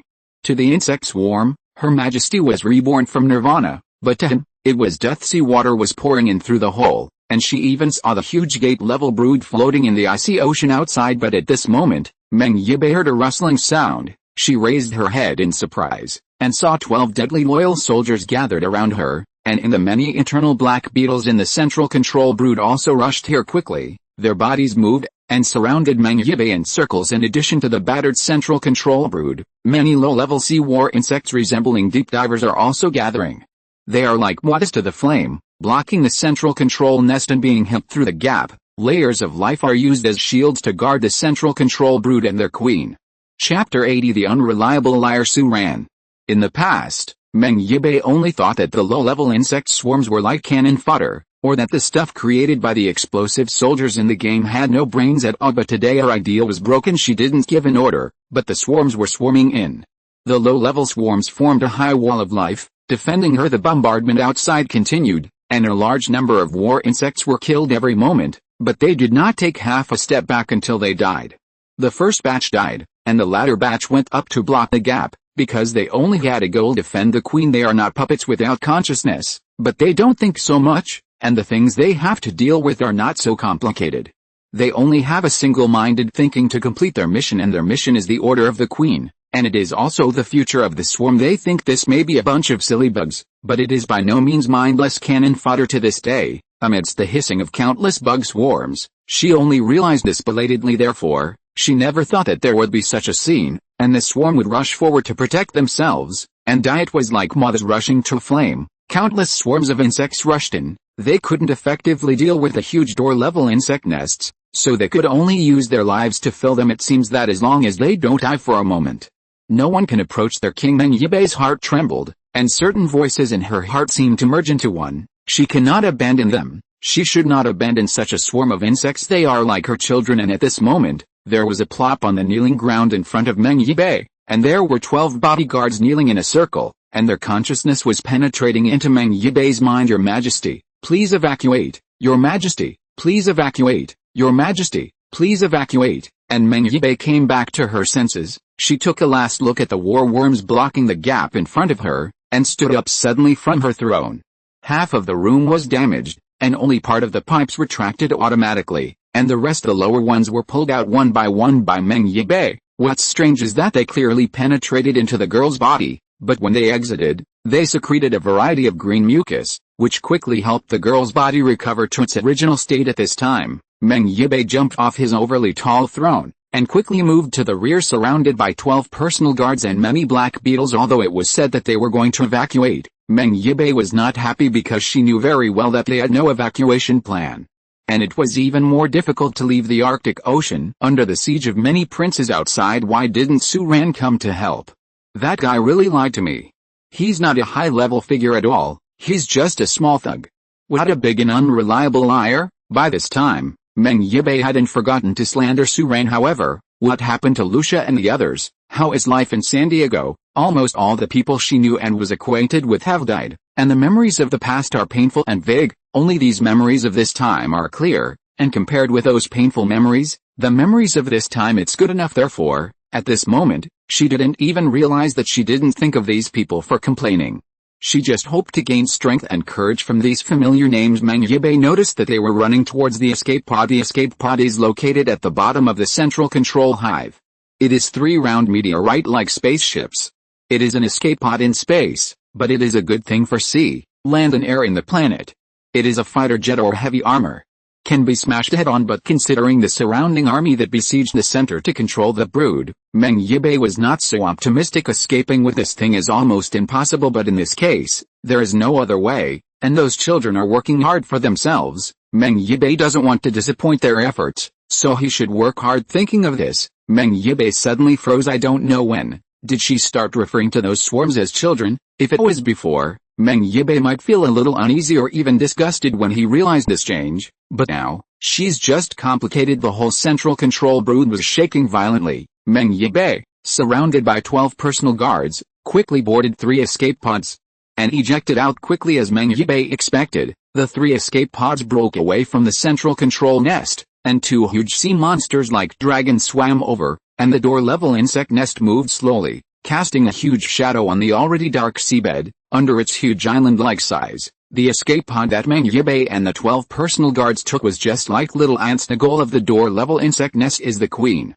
After confirming the position of the queen here, of course it will move over as soon as possible with the light of the plasma cannon and the underwater explosion. Meng Yibei looked up at this door-level insect nest like a hill, and felt as if his head was going to split, but Meng Yibei didn't want to give up. She gritted her teeth, and stretched out her arms towards this gate-level insect nest. Although she was trapped by the insect swarm during this period of time, her body has recovered a lot. Especially it is the intensity of dark energy that has reached its peak again, and this ability is now the only whole card that Meng Yibei can hold. However, Meng Yibei also knew that although his dark energy was very strong, possibly exceeding the theoretical limit of human beings, it was impossible to tear apart this door-level insect nest with his bare hands. But that's all there is to it. Try it out. Meng Yibei may have a weak part in her character, but she has already promised her sister Xiao Kingsun that she will be a hard-working, strong and brave person. This moment may be the last moment, but she will never give up the hope of struggling to survive. So many people and worms had sacrificed their lives for her to survive,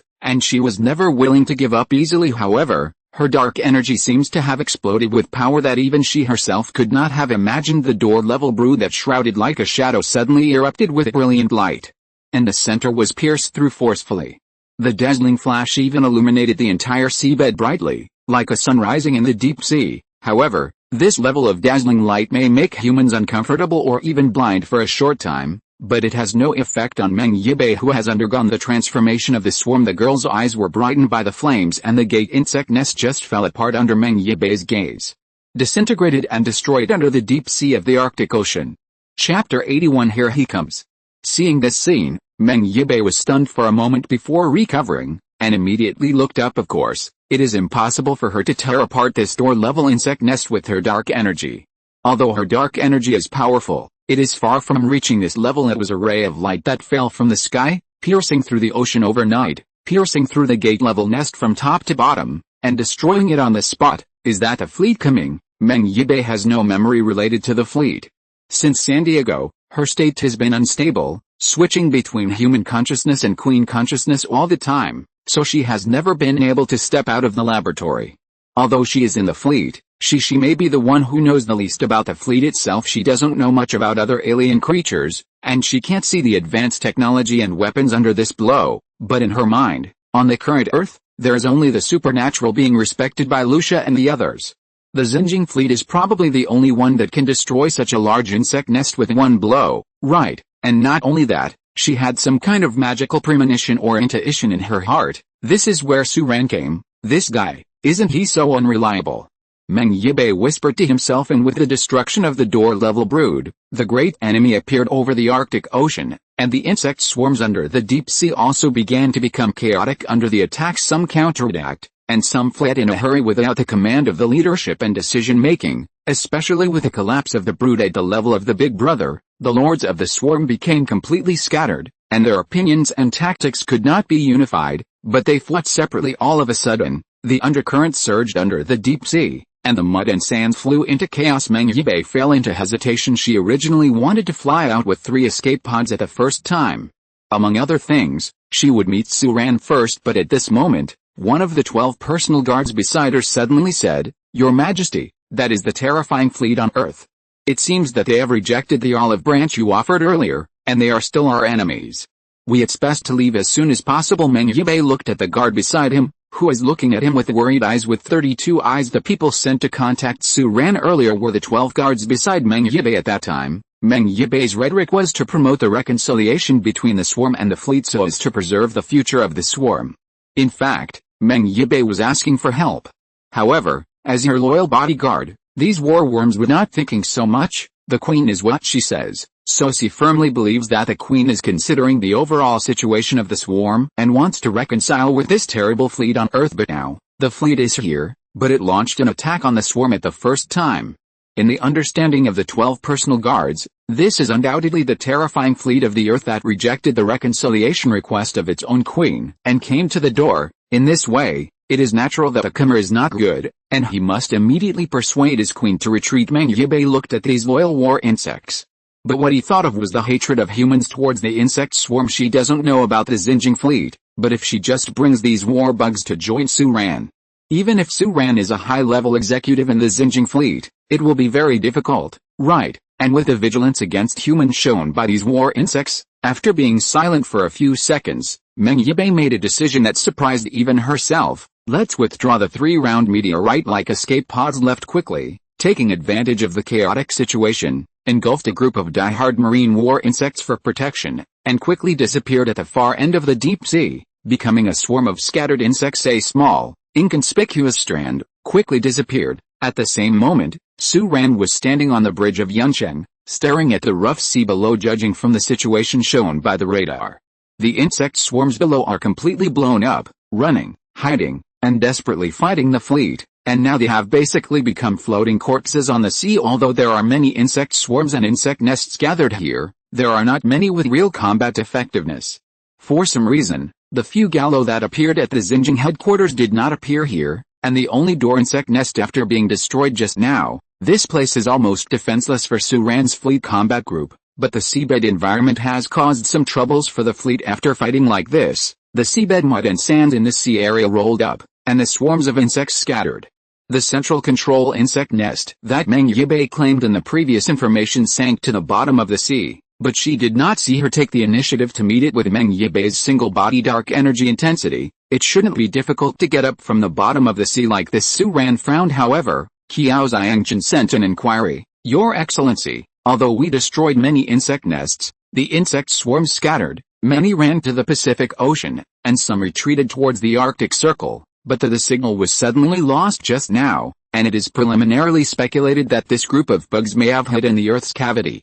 Shall we pursue it? Judging from the appearance of the loose sand, the swarm probably failed to achieve its goal, and Meng Yibei should no longer be in the hands of the swarm, so, Su Ran shook her head, and said, "Don't chase after the poor, waste time. Put down the deep submersible and search for the Fallon Central Control Nest below." Then, from the battleship group in the sky, 5 deep submersibles were quickly dropped, and under the cover of the firepower of the battleship group in the sky, they quickly dived and began to search in the deep sea area, but the result was not optimistic. They spent more than an hour searching the entire area but could not find Meng Yibei. The girl who asked for help seemed to have never been here before, not even found in the wreckage of the door worm nest. Su Ran frowned. What's the matter? Is the person dead and blown to pieces? Or did she make a mistake in her judgment? She was already taken away by some swarm, or did she leave by herself? Su Ran was silent for a moment, and then gave an order: send a group of drones down, follow the entrance of the hole in the Arctic Circle, and enter the hole in the Earth to find it. In addition, contact Tuaksha. I want to know who are flying out from various regions. Where are the swarms now? It took about 10 minutes before the message was confirmed. Report to your excellency. Most of the swarms that originally rushed here have returned, and only the migratory locusts near Longjiang province suddenly started to move towards the area about 10 minutes ago. Longjiang province is gathered. Longjiang province? Su Ran was a little surprised. Chapter 82 Vision. Meng Yibei was leaving the sea, and the meteorite-like Zerg escape pod rose from the sea, and a large number of migratory locusts circling in the sky roared in, flapped their wings, and shouted for joy, guarding their queen in the middle. Little by little, it flew into the sky and flew to the distant land of China, all the way through the mountains and across the sea. The endless blue sea disappeared, and the mainland appeared in front of us, flying over a mountain range and plains. The countryside and roads are all under your feet, and after flying for a certain distance, a huge but dilapidated modern city appeared in front of Meng Yibei's eyes. In that city, on the land of Jiangbei divided by the river, a huge insect nest half sunken into the ground is slowly opening the entrance on the top floor, and more insect swarms rise out of it. On the ground, the Black Beetle moves along Meng Yibei's direction, was spread along the street, like a black welcome blanket, waiting for the arrival of Her Majesty the Empress, and when she passed by here, the swarms of insects all over the place howled, echoing in the city for a long time. Meng Yibei watched this scene with blinking eyes, not only touched by the momentum of the swarm, but also curious about the city itself. This is the northern city she has never been to. It is the capital of Longjiang province, the northernmost province in China. Ice City, over the Arctic Ocean. Su Ran has already started a return flight. He sat on his own captain's seat, his eyes revealing the color of pondering. According to the information he just learned, the migratory locusts gathered in the northeast region and the Russian Federation along the Pacific coastline finally all flew to Longjiang province in China. However, although there are not many insect swarms left in Longjiang, because Su Ran has not been able to free up his hands, the mother nest of the first-generation factory in Bingcheng has always been in a state of dying, and it also has a certain strength. In addition, Longjiang province is adjacent to Xinjiang province, and the survivors in the relevant areas have basically been evacuated to safe areas. Therefore, Longjiang is now basically in the state of no man's land. No one is threatened, and there are no resources. However, it has not been dealt with. However, the migratory locusts all went to Longjiang province in the end, although there was no evidence. At this moment, Su Ran also had a guess. Meng Yibei probably recruited these swarms.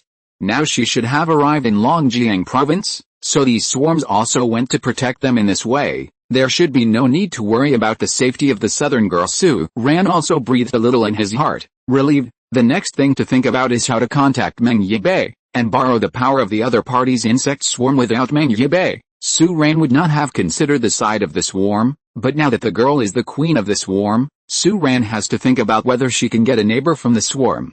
Relevant information about the Star Fleet. After all, no matter whether humans will exchange fire with the Proxima Star Fleet or not, only by knowing yourself and the enemy can you win every battle, especially in space wars, when two different civilizations collide. Whoever learns about the other civilization and fleet information first will undoubtedly have the upper hand. But, since she was fine, why didn't she just show up and join her when she was in the Arctic Ocean? Could it be that I came late, and she was already out of trouble before I came? No, If that's the case, why are those insect swarms under the Arctic Ocean still putting on a beating posture? Su Ran was not the person involved. After much deliberation, she couldn't figure out the reason behind it, so she shook her head, and at this time, the Asian continent was already in sight. Su Ran didn't intend to go to Longjiang province immediately.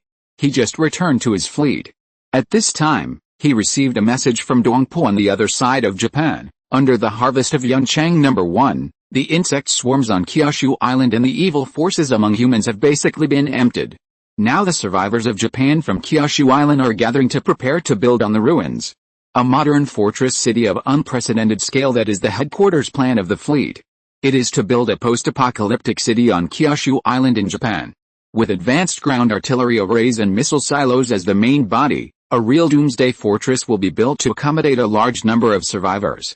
The needs of the fleet will be fully constructed, and an unprecedented scale of helipads will be opened outside the doomsday castle in Su Ran's vision. This unnamed future fortress will also have several space elevators and space cargo bays, which will connect space stations that may be launched into space in the future, becoming a space planetary integrated city, and will also be the first space city on the Earth in the future, of course. At this stage, although the design drawings have been prepared, the completion of such a city will not happen overnight. Turning back to the new capital, in the next 2 days, Su Ran was a lot more honest, basically unable to shrink back, but the arms deal was still going on, and in these days, there were still many countries. The head of state, or the head of a large survivor base that has replaced a country, took the initiative to ask Su Ran about the threat of Proxima Centauri in the past 2 days. Many capable countries have confirmed the authenticity of the information given by Su Ran through their own methods. Laomai even interrogated the captured flying saucer alien from Su Ran once, but the incapable countries look at other people's attitudes and conclusions. Su Ran has been very cooperative and kind to this. After all, this is what it should be. Global alliances are actually harmful rather than beneficial to many countries, and it is normal to be cautious. If it was Su Ran, he would be cautious in the same way. Su Ran believes that after such a cautious attitude, when the global united front is formed, there should be no more problems in a short time. But when the 3-day time limit that Su Ran had set at a meeting came, various countries also sent news one after another reporting to Your Excellency Commander. In Kyoto, the most important person in China has sent a message, willing to form a global united front for mankind and fight for the future of mankind. Reporting, Commander, U.S. President Abbott sent a message saying, the U.S. is willing to promote a global united front, and expressed the hope that this process will advance as quickly as possible. Reporting to Your Excellency Commander, Kevin Edelman, the leader of the largest survivor organization in South America, Matador, has sent a message. Report to Your Excellency Commander, Jerome, the head of the South African Survivors Organization. Report to Your Excellency Commander, Canadian Head of State Randolph, China, Kyoto, America, Korea, Ireland, Delian. Every country in the world responded to Su Ran on this day. The timing of the responses may vary, but the answers are surprisingly consistent. The Earth's united front is already at the moment of birth. Chapter 83, Ring Planet Defense System. On the second day after receiving global feedback, the first global high-level teleconference with fleet technology as the core and fleet satellites to build a network began across the world. 51 countries that are still national in nature, 35 heads of state of the most influential survivors gathered together, and started the longest meeting in the large virtual space conference room opened by the fleet headquarters. Once this meeting started, it lasted for more than 10 hours. After confirming that the threat of the Proxima Centauri fleet does exist, everyone understands that the situation is serious, and there is no delay for a minute. And the cooperation and early mission deployment plan must be completed in the shortest possible time. Li Rui stood guard outside Su Ran's office and never moved, but he didn't feel tired at all. His face was full of pride and excitement because he knows that he will also be a member of this great change involving the whole world, and most importantly, their fleet is the initiator and leader of this change. They are not countries, but they are running and leading the entire world as a fleet member. How could Li Rui not be proud? In fact, that's pretty much what everyone in the fleet is thinking at this moment. However, the fleet is still under intense operation. Su Ran has a meeting here, and everyone else has their own things to do. Li Yilin and Tong Mayaoku need to be responsible for training a new batch of fleet members. They have different personalities and work styles different. Being an instructor is a very good match. It can be regarded as a carrot and a stick. And the training is quite effective, and these days, new battleships are being built like flowing water, and sea trials, grouping, logistical maintenance, etc. require the cooperation of more ground personnel. The ground personnel of the headquarters in the Xinjiang fleet and the Marine Corps on the ship have also been expanded again. The nearly 20,000 people recruited by Su Ran in the past have completed the job distribution in just a few days. After training, some of them may stand out and take on important positions, but what can be guaranteed is that everyone will be the pillar of the fleet. The new AI in some battleships is also being loaded. The latest AI system produced by the system is more intelligent than the Queen, and its name is Concubine. Currently, it is mainly loaded on the Enlightenment-class battleship. Its existence will completely liberate the Enlightenment. The manpower of the Raider-class battleship was used to transport a large number of people to the frigate and the Cloud City in the Yuncheng and the frigate. Intelligent AI and artificial cooperation will also be used. With a reabundance of Su Ran's resource points, he is also more inclined to establish a half-artificial and half-intelligent fleet system. The current frigate and Yuncheng on the number, there is a special robot combat unit and a complete robot repair team, which are often capable of many tasks that humans cannot complete, and they will not hesitate to sacrifice for the fleet when necessary. It is very rare that there were only one or two pitiful maintenance robots on a battleship during the previous war. After successive battles, the internal structure of the fleet is becoming more and more mature. And the existence of veterans will also ensure that the combat effectiveness of the fleet and the experience accumulated in the blood will not be lost. Moreover, the fleet has also established an independent scientific research department, which currently mainly focuses on stealing technology from the spore life. The current person in charge of this department is Chen Ling.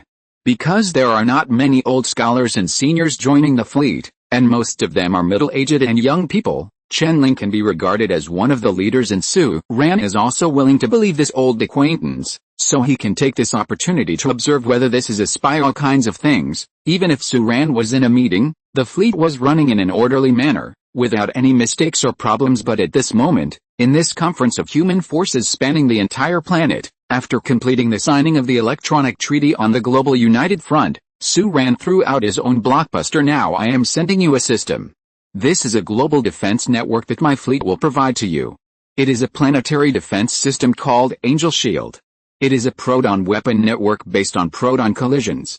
Su Ran said, I'm sorry, due to time constraints, I couldn't provide it to you in advance, so I can only send it first. Please pay attention to receiving it. What Su Ran sent out was the blueprint and theoretical basis of a ring planetary defense system he exchanged from the system. The Angel Shield is a set of sky-ground artillery array systems with proton collision weapons and electromagnetic gun weapons as the core, accompanied by satellite defense systems and electromagnetic defense systems.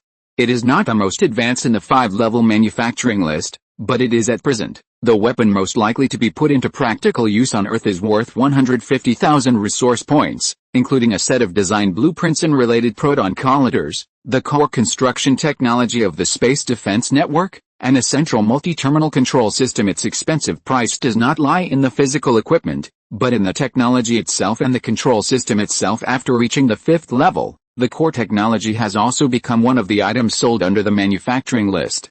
It even includes the construction skills of the main gun of the Yuncheng, but the cost is expensive, and the price is even higher than that of the Yuncheng itself. Su Ran has not exchanged it yet. It's not because of its high cost, but because the technology is not up to standard.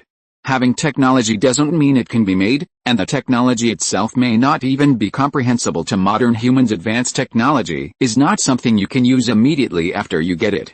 Without early learning, you can only look at it like a book in the sky when you get advanced technology. Therefore, this is also the reason why Su Ran chose the Angel Shield, which is more suitable for human beings, as a ring planetary defense system. But despite this, when the system was taken out and sent over, everyone in the virtual reality meeting room showed a shocked expression. Many participants from small countries couldn't help but said, "This, Your Excellency Commander, I heard that you are conducting an arms deal recently. This, isn't it for resources?" As soon as this remark came out, many participants from small countries and small survivors came in nervously. The strength of these countries and survivors is more than enough. In a war of this level, they are basically here to join in the fun. Yes, the important thing is to participate, and I am afraid that I will be killed by the alien fleet, and in terms of resources and technology, they are very scarce. As soon as this person opened his mouth, someone said repeatedly, "This, Your Commander, You can't really make a deal with us, right? Hearing these words, Su Ran almost spat out blood. How did my international image become a profiteer? If you're listening to this novel on a channel other than Fanfic World, it means they downloaded and uploaded it without effort. We cordially invite you to visit our channel, Mundo Fanfic Novelis. There you'll find the original version of this story, and you can explore many other novels of various genres. We're waiting for you to immerse yourself in a world of incredible novels. Chapter 84 Global Mobilization. Su Ran coughed a few times, and when everyone's attention was drawn, he said, "Of course this will not be charged. This is the sincerity of our Xinjiang fleet for the establishment of the Earth United Front." Hearing what Su Ran said, the bastards of the small survivor forces in small countries were slightly relieved, and the big brother level figures such as the Russian Union Huaksha did not think about this at all. When Su Ran sent the Ring Planet Defense System, they passed the information to the relevant departments through a virtual meeting, and immediately evaluated the system. The results obtained undoubtedly surprised these people. Mr. Leader, this system is incredible. This is an epoch-making design, and the mature application of proton collider technology and controllable nuclear fusion technology involved in it is even more years ahead of us. With it, the relevant technology of the country will take a big step forward. And its core control system is extremely advanced, surpassing any computer on the Earth that I know so far. Albert listened attentively to his subordinates' reports outside the virtual meeting, and nodded. At this moment, a thought crossed his mind: if he could keep it as his own, and add the blaster technology he already had, then the US Emperor will definitely be the #1 power in the post-apocalyptic era. But, thinking of this, Albert looked up at Su Ran, who was sitting at the top, and silently put away the thought in his heart. Immediately afterwards, Albert looked at the other big shots, and found that most of them were listening attentively and nodding frequently, and they seemed to have received a clear answer. Seeing this, Albert paused for a moment before smiling and said, "Your Excellency, Commander, your sincerity is too great. This set of planetary defense system is several centuries ahead of today's human civilization, and it cannot be bought with resources at all." At the last global meeting, China's top officials took the lead in expressing their views, but this time Albert also became treacherous. Before Li Jianbang could open his mouth, he expressed his position first, stepping on those small countries that dared to be angry and dare not speak out. The little survivor forces expressed their support for the fleet, and Su Ran, Albert's thinking, is very open-minded. Although the Xinjiang fleet has no land and almost no population, it is undoubtedly the world's #1 in terms of force and is still at the crushing level. Therefore, Albert decisively put down his own #1. The heirs of a superpower show goodwill and get closer to the Xinjiang fleet, and Su Ran, along with Albert's expression, participants from other countries and survivor bases also expressed their views, and the next step is to discuss how to deploy the system on a global scale. This is actually the most troublesome thing. Countries vary in size and strength. Even with technology, some countries don't have the ability to realize it. Some small survivors don't even have well-established scientific research institutions, only the ability to fight, and a large number of combat-experienced survivors who can become an army at any time. Under such circumstances, the main construction work, including the system construction of small countries without independent construction capabilities, can only be constructed by the most powerful countries on the planet today. While small countries are responsible for assisting in sending manpower, venue, provide related resources, etc., and these big countries are not dissatisfied with the fact that they have to undertake most of the construction work, and there is even some competition, because whoever builds what can get access to more related technologies, and their own countries will benefit far from it more than paid for. Moreover, Su Ran also expressed that he is willing to provide assistance to the countries undertaking the main construction work, even ready-made advanced equipment and even high-end black technology backbone satellites to attack satellite groups. Of course, this kind of help provided by Su Ran will not be free. Yes, the countries assisted by him will also pay him a large amount of resource points. The Global United Front has been established, but this does not mean that everyone will help each other unconditionally and without self. In doing so, it will lead to the premature collapse of the current United Front. Giving without compensation means one's own weakness. The heads of state who are sitting here and willing to form a Global United Front all hope to save human beings, but of course they also hope to save their own country. If the country does not survive, why is there any need for cooperation? This virtual reality global conference is in full swing.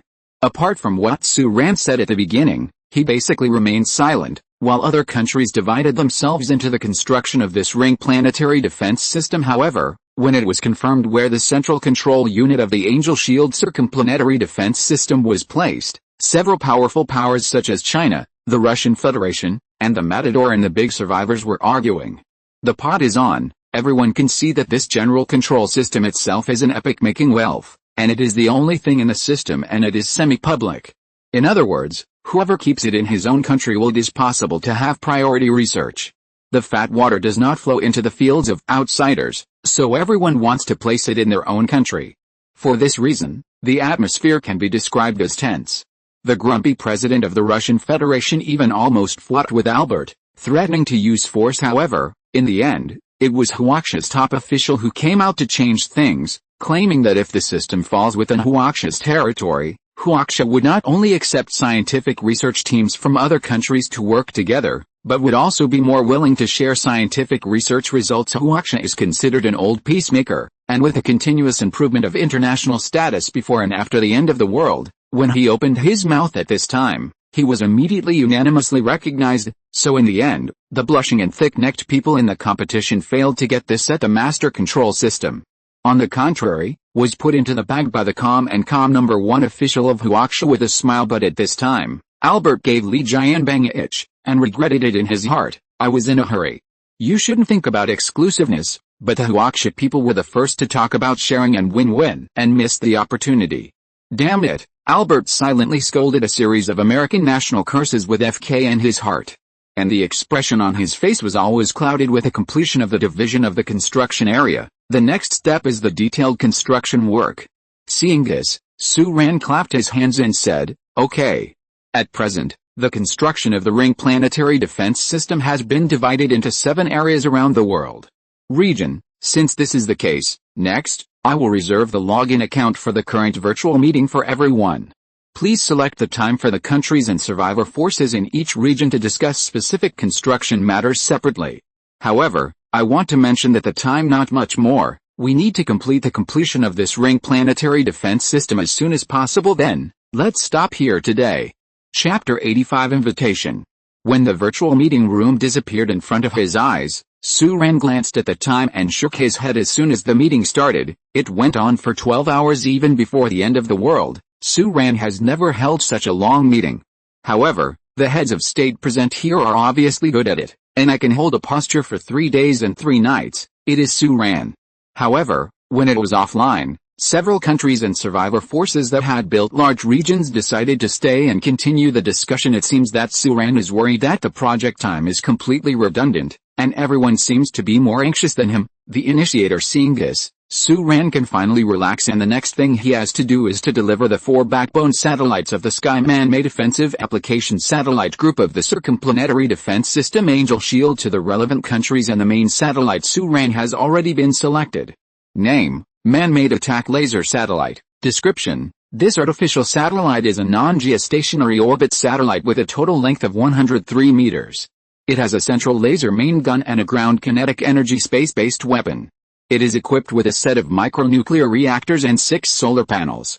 It has a set of independent life survival system and deflector shield defense system. The maximum number of people that the satellite can carry is 37 people. Cost: 7,000 resource points. This kind of satellite itself is not very strong and has shortcomings, but with a formed space satellite group, it can form a satellite shield in the Earth's space orbit. Of course, Su Ran didn't give these 4 laser satellites for nothing. He had already fulfilled his agreement, a 2 million ton resource point. This is definitely a wild asking price, but it is a pity that only Su Ran knows the cost price of this thing, and for others, its value is definitely high enough, so no one thinks what Su Ran said the price is high, but it is flocking to it. In this way, the Global United Front was quickly formed. There may still be some adjustments, but in order to make the Proxima Centauri fleet that may appear in the solar system at any time deter the Earth and human beings, every country began to operate at a high speed.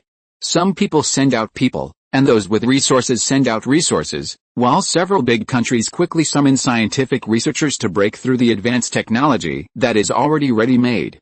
Under the premise of the core parts and equipment provided by Su Ran, the tall controllable nuclear fusion reactors began to stand up on the Earth, and proton colliders and corresponding attack auxiliary platforms were also being built in every corner of the world. All over the world, countless survivors are busy for this, and the establishment of the Global United Front has already spread throughout the entire planet.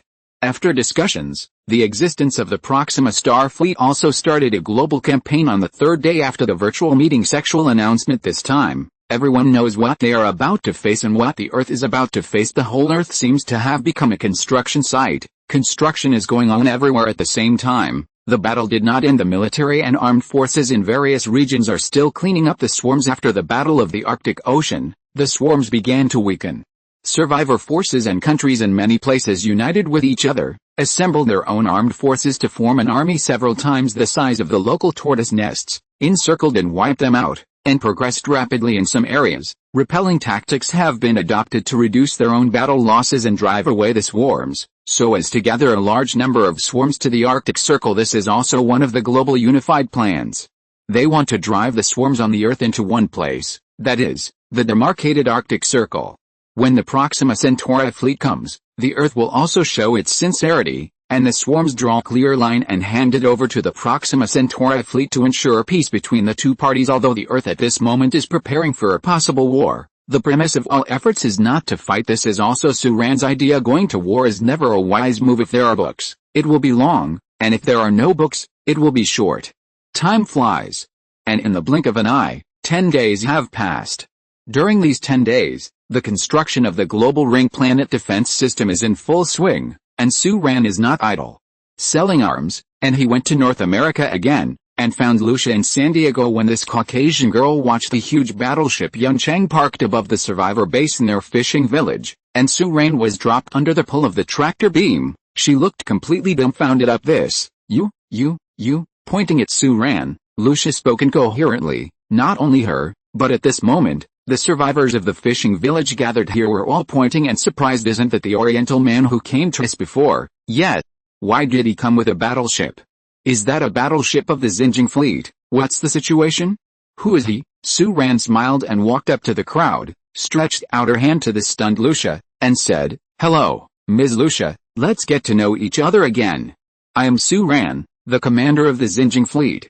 Now, I am sending you an invitation. Would you like to come to our fleet and assume a position that may not be so comfortable but is absolutely valuable and meaningful? Are you Suran?" Lucia asked with a silly expression, as if she hadn't heard Suran's invitation at all. Suran smiled and nodded. "Yes, I am Suran. Are you really Suran? The commander of the Xinjiang fleet?" Lucia asked repeatedly. "That's right." Suran smiled, turned to look at the Yunchang in the sky, and said, "If there is no other Xinjiang fleet, the Suran you mentioned should be me." Suran. Lucia was stunned for a few seconds before exclaiming, as if she just came to her senses. She covered her mouth and said repeatedly, my God, you, this is unbelievable. Incredible." Suran waited for her to be surprised for a while, then smiled and said, "Then, are you willing to join my fleet, Xinjiang fleet?" Lucia almost jumped up excitedly, and said, "I am willing, of course I am willing, as long as I can join your fleet, I can do anything." Suran smiled slightly, turned her head to look at Leander and Roger in the crowd, and also extended the invitation.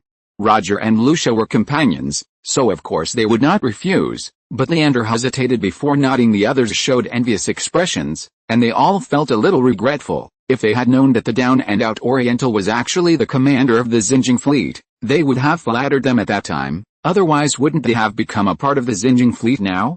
Opportunity for members. Chapter 86. The Queen in number 039, Estate. The Xinjiang fleet does not run a welfare home, so of course it is impossible for Suran to accept all the orders. He gave Lucia and the others some time to clean up. In the eyes of envy and longing, he quickly disappeared at the end of the sky, and Suran recruited Lucia and others into the battleship, and had already arranged positions for them. Although Leander was old, his medical skills were not bad. It was undoubtedly the best choice for him to go to the fleet's medical headquarters on land. For West Asia and Roger, Suran prepared them a chance to choose. They could become members of the Marine Corps of the land headquarters, or board a battleship and become a member of the Marine Corps on a certain battleship. For this reason, Suran specifically asked them both before Roger had time to speak. Lucia said excitedly, "Of course I will go to the battleship. I will be a member of the battleship Marines." Suran is not surprised by this. Lucia's thoughts are really easy to guess, but so far, Suran can't understand. Such a girl who looks very lolly, even likes things like battleships, After Lucia made a statement, Roger naturally had nothing else to say.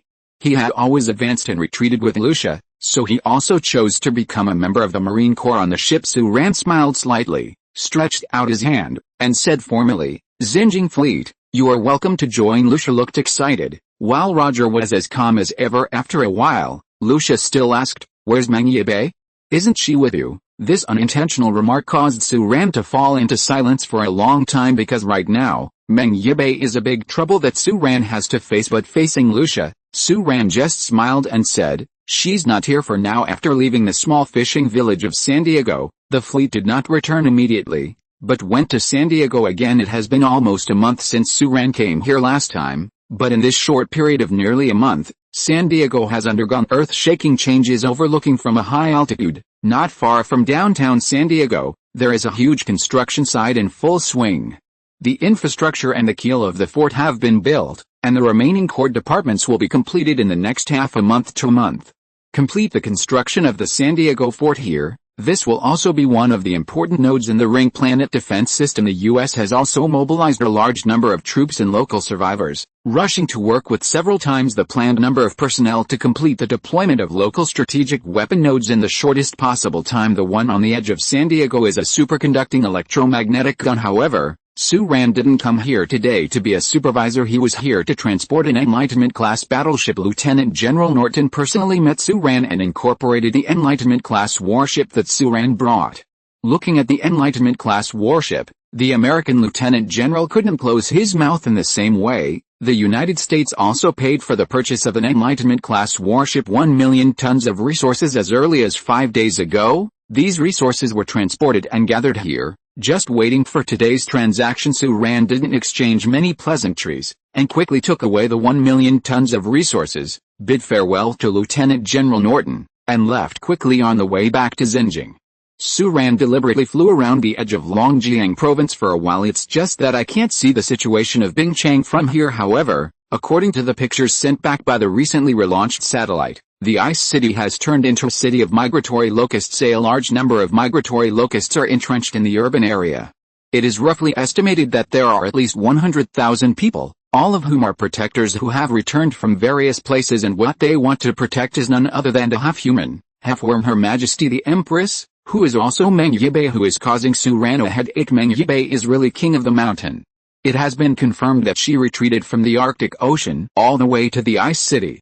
It was the mother nest of the ice city that Suran had not pulled out to welcome her back, and when Meng Yibai entered the nest of the ice city, she was silent for a long time, but she gathered a lot of migratory locusts from all directions, and now they all landed in the ice city, becoming the queen guards. Then, it is also because I probably guessed that Meng Yibai is in the ice city. In the current situation where the world is expelling the swarms, Suran has not attacked the ice city for a long time. However, Suran has been trying to get along with Meng Yibai. Get in touch? On the one hand, he wants to know the location of other Fugalo. As the global situation becomes clearer, the swarm battle groups of the level of the Skybrood have been clearly marked. The dynamics of the entire Skybrood are under the real-time monitoring of human beings, but Fugalo is different. So far, the last Fugalo left in the previous battle at the Xinjiang headquarters seems to have disappeared. It has not been found for a long time. Although there are several Yuncheng in the fleet now, and there are even 2 battle groups of Yuncheng, Fugalo is a threat after all. On the other hand, Suran of course hopes to get information about the Proxima Star fleet from Meng Yibai, the queen of the swarm, as the swarm that has fought the Proxima Star fleet head-on. They must have a valuable hand if the data can be obtained. At least one can know oneself and the enemy first. In the end, Suran was actually a little worried about Meng Yibai's situation. After all, he was fine before. So why didn't he join him suddenly and ran to the ice city? However, Suran encountered a little resistance at the beginning when he tried to contact. The migratory locusts entrenched in the ice city still showed considerable hostility towards humans. Suran was not good at overwhelming the situation with an army, so several attempts could be said to be in vain.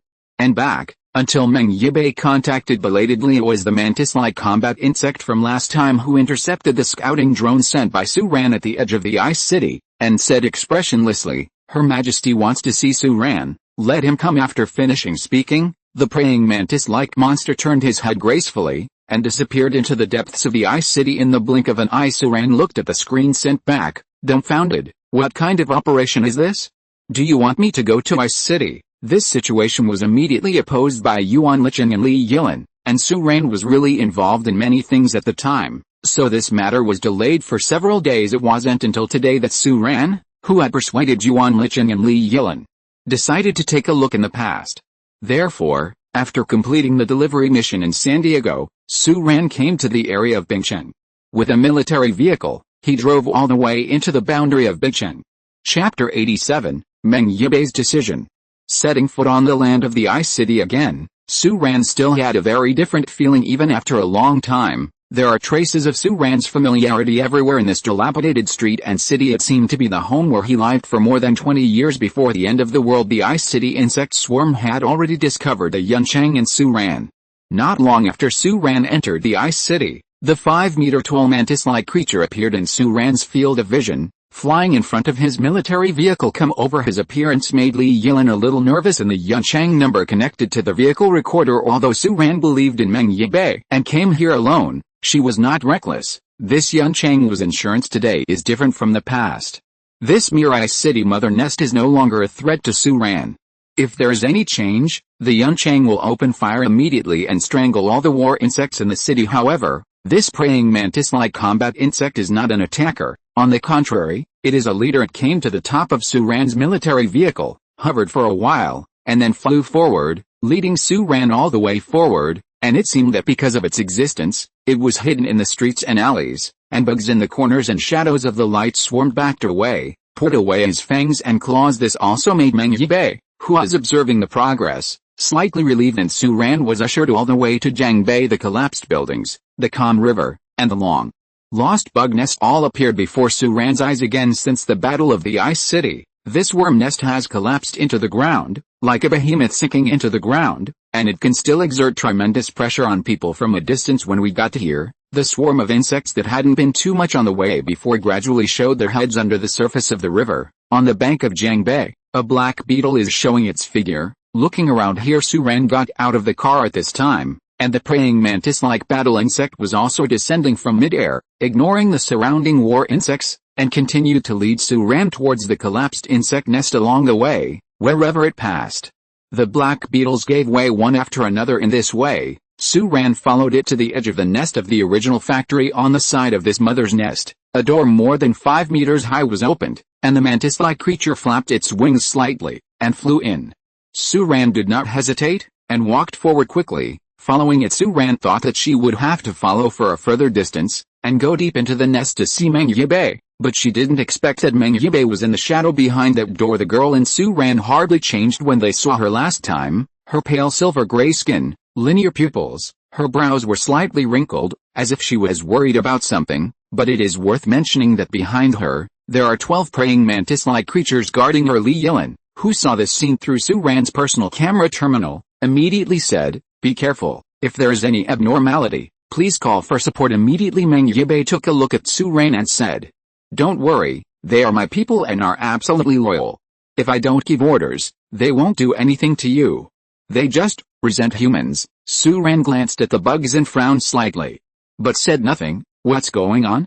I can't contact you anymore." Meng Yibei gave a wry smile, glanced at the 12 war worms behind him, and said, It's a long story. Don't worry, all the war worms here are the Queen's loyal faction. I'm absolutely safe. Actually, I just didn't want you to conflict with them, but they regard you, especially the Xinjiang fleet, as a threat. I know how many times you sent drones and reconnaissance teams into the Ice City. However, they are too resistant and always think that it is very dangerous for me to come into contact with humans, so after a long time, they agree to let you come in to see me and will not take the initiative to do it. Suran understands it. This is similar to Li Yilan and Yuan Licheng blocking him. These swarms are loyal and believe that human beings are the enemies of the swarms. Of course, they don't want their queen to have any form of contact with the swarms. Suran sighed slightly, looked at the 12 praying mantis-like monsters behind her, thought for a while, and said, "Then what's the situation now? As long as you want, the Yunchang of the Xinjiang fleet is outside, and I will work with you. Give back, the Xinjiang fleet can penetrate this brood and welcome you back, and I can guarantee now that the swarm will no longer be a threat to the Xinjiang fleet." stay in the fleet, and I can guarantee your absolute safety. Hearing what Su Ran said, Meng Yibai was stunned for a moment, then smiled and said, thank you, Su Ran, but they may not be enemies anymore, perhaps no longer an enemy. Hearing this, Su Ran frowned slightly, and looked at the silver-gray girl in front of him. In fact, he had noticed some changes in Meng Yibei's attitude, since just now Meng Yibai is now the queen of the swarm, and all the war worms here are under her control. As long as she thinks, how can these worms stop her from making decisions and doing things? Obviously, during this period of time, some changes have taken place in her attitude towards the swarm. However, Su Ran did not rush to ask, but quietly waited for Meng Yibai to continue. Meng Yibai thought for a while, and seemed to be struggling with what to say, and after a while, he said, I want to thank you, Su Ran. The operation in Xinjiang was actually very successful. It pulled me from life and death, but it also makes the two souls in this body completely merged into one. Of course, don't think too much, I'm still Meng Yibai, but the existence of the consciousness of the queen of the swarm makes me more changed. No, change might not be the right word to say, it makes me think otherwise. I used to hate the swarm, and I thought that all the misfortunes of human beings on Earth, including mine, came from the swarm, but that's not the case. They are indeed the enemies of human beings, but these low-level bugs have not done anything wrong. Their position in the swarm is like the common people of our humans, and even worse, these low-level bugs are like they are slaves. They are inferior to other bugs from the genetic level, and their natural responsibility is to swoop in and protect the genetically better and stronger individuals on the previous layer. Su Ran frowned, looked at the girl in front of her, and asked, so, you want to save them? No. Meng Yibai raised his head slightly, looked at Su Ran, and said, I've thought about it for a long time. I don't want to save them, I want to become their new king. Chapter 88. I will help you convince the commander of the Xinjiang fleet. I want to be their new king. Behind the small armor plate door on the side of the first brood in Ice City, in the shadow of the passage, the silver-gray-skinned girl said these words calmly, and glanced at the guards behind her. The 12 pro guards knelt down to their queen at the same time, and their movements were uniform, expressing the submission and loyalty engraved into their genes. Su Ran realized that the girl in front of her was not joking. She really wanted to do this, become the leader of the swarm. Su Ran suddenly remembered what Liu Tingting said earlier about the experimental results. Her face changed slightly, and she didn't know how to answer for a while. At the same moment, Li Yilin and others on the Yunchang ship docked outside the Ice City stared at the transmitted picture, and they also looked at each other in surprise. The girl with silver-gray skin raised her head slightly, looked at Su Ran, blinked her eyes, and said, I can guarantee that from now on, the swarms of my line will not be enemies of humans. On the contrary, I hope that human beings can live in peace with the swarm. The swarm can help humans rebuild their homes, and as long as I give an order, no more war swarm will attack humans. Of course, it is the swarm that I can control, and what I hope is that you, Su Ran, can help me. I know you are a big shot in the Xinjiang fleet, and the Xinjiang fleet, I haven't even heard of it before. After waking up in San Diego, although I understand that at least, I can be regarded as a witness of the battle in Xinjiang, but it was not until recently that I realized how powerful the Xinjiang fleet is. The Xinjiang fleet can already influence the direction of the Earth's current situation, and has unparalleled words power and status. So, I hope you can help me convey my thoughts and my sincerity to the leaders of the Xinjiang fleet. Meng Yibai looked at Su Ran, his eyes shone with anticipation. After thinking for a while, he added cautiously, if it's really troublesome or will have a bad influence on you, I can think of a way myself. Su Ran had too many questions, but even so, she was still slightly taken aback when she heard her words, and instinctively asked, why do you think this will have a bad influence on me? Meng Yibai lowered his head slightly, and said, this, although you have been boasting, but I can also see that you may be a big shot in the Xinjiang fleet, but you don't seem to have any real power. Su Ran was dumbfounded, and at this moment, not only was he dumbfounded, but also the atmosphere on the Yunchang bridge outside the Ice City suddenly became a little weird. Yuan Licheng and Meng Yibai looked at each other, and Qiao Xiangjun, who appeared here as the acting captain, also had a strange expression on his face. He had never said anything coldly before, but now he looked at Li Yilin and the others and asked, Su Ran has no real power. Does this girl know who Su Ran is? Li Yilin opened her mouth. She didn't know what to say for a while. This was also unexpected to her previously. The first battle of Xinjiang and the first battle of the Arctic Circle were small-scale battles, but they were basically closely related to this girl. Everyone thought that Meng Yibai already knew who Su Ran was and who he was in the fleet, What kind of status? Until this moment, the big guys realized that they seemed to be wrong. Yuan Lichen smacked his mouth, and said, I seem to have imagined that the commander tricked and abducted this girl. Speaking of this, he wittily looked at Li Yilan's unfriendly expression, and immediately changed his words very decisively. No, it's a scam that kidnapped the queen of the swarm, and she ran the train with her mouth full, and she didn't seem to be telling the truth. There was silence on the bridge. Qiao Xiangchen opened his mouth, showing hesitant to speak. In the end, he didn't say anything. As for the other crew members on the bridge, they looked at each other, and I looked at you, but they all looked at each other and dared not speak, and silently lowered their heads. The atmosphere in the bridge was weird. And Su Ran was a little bit dumbfounded. Meng Yibei's perception of herself was wrong, which Su Ran still knew. After all, she hadn't explained it clearly in San Diego before.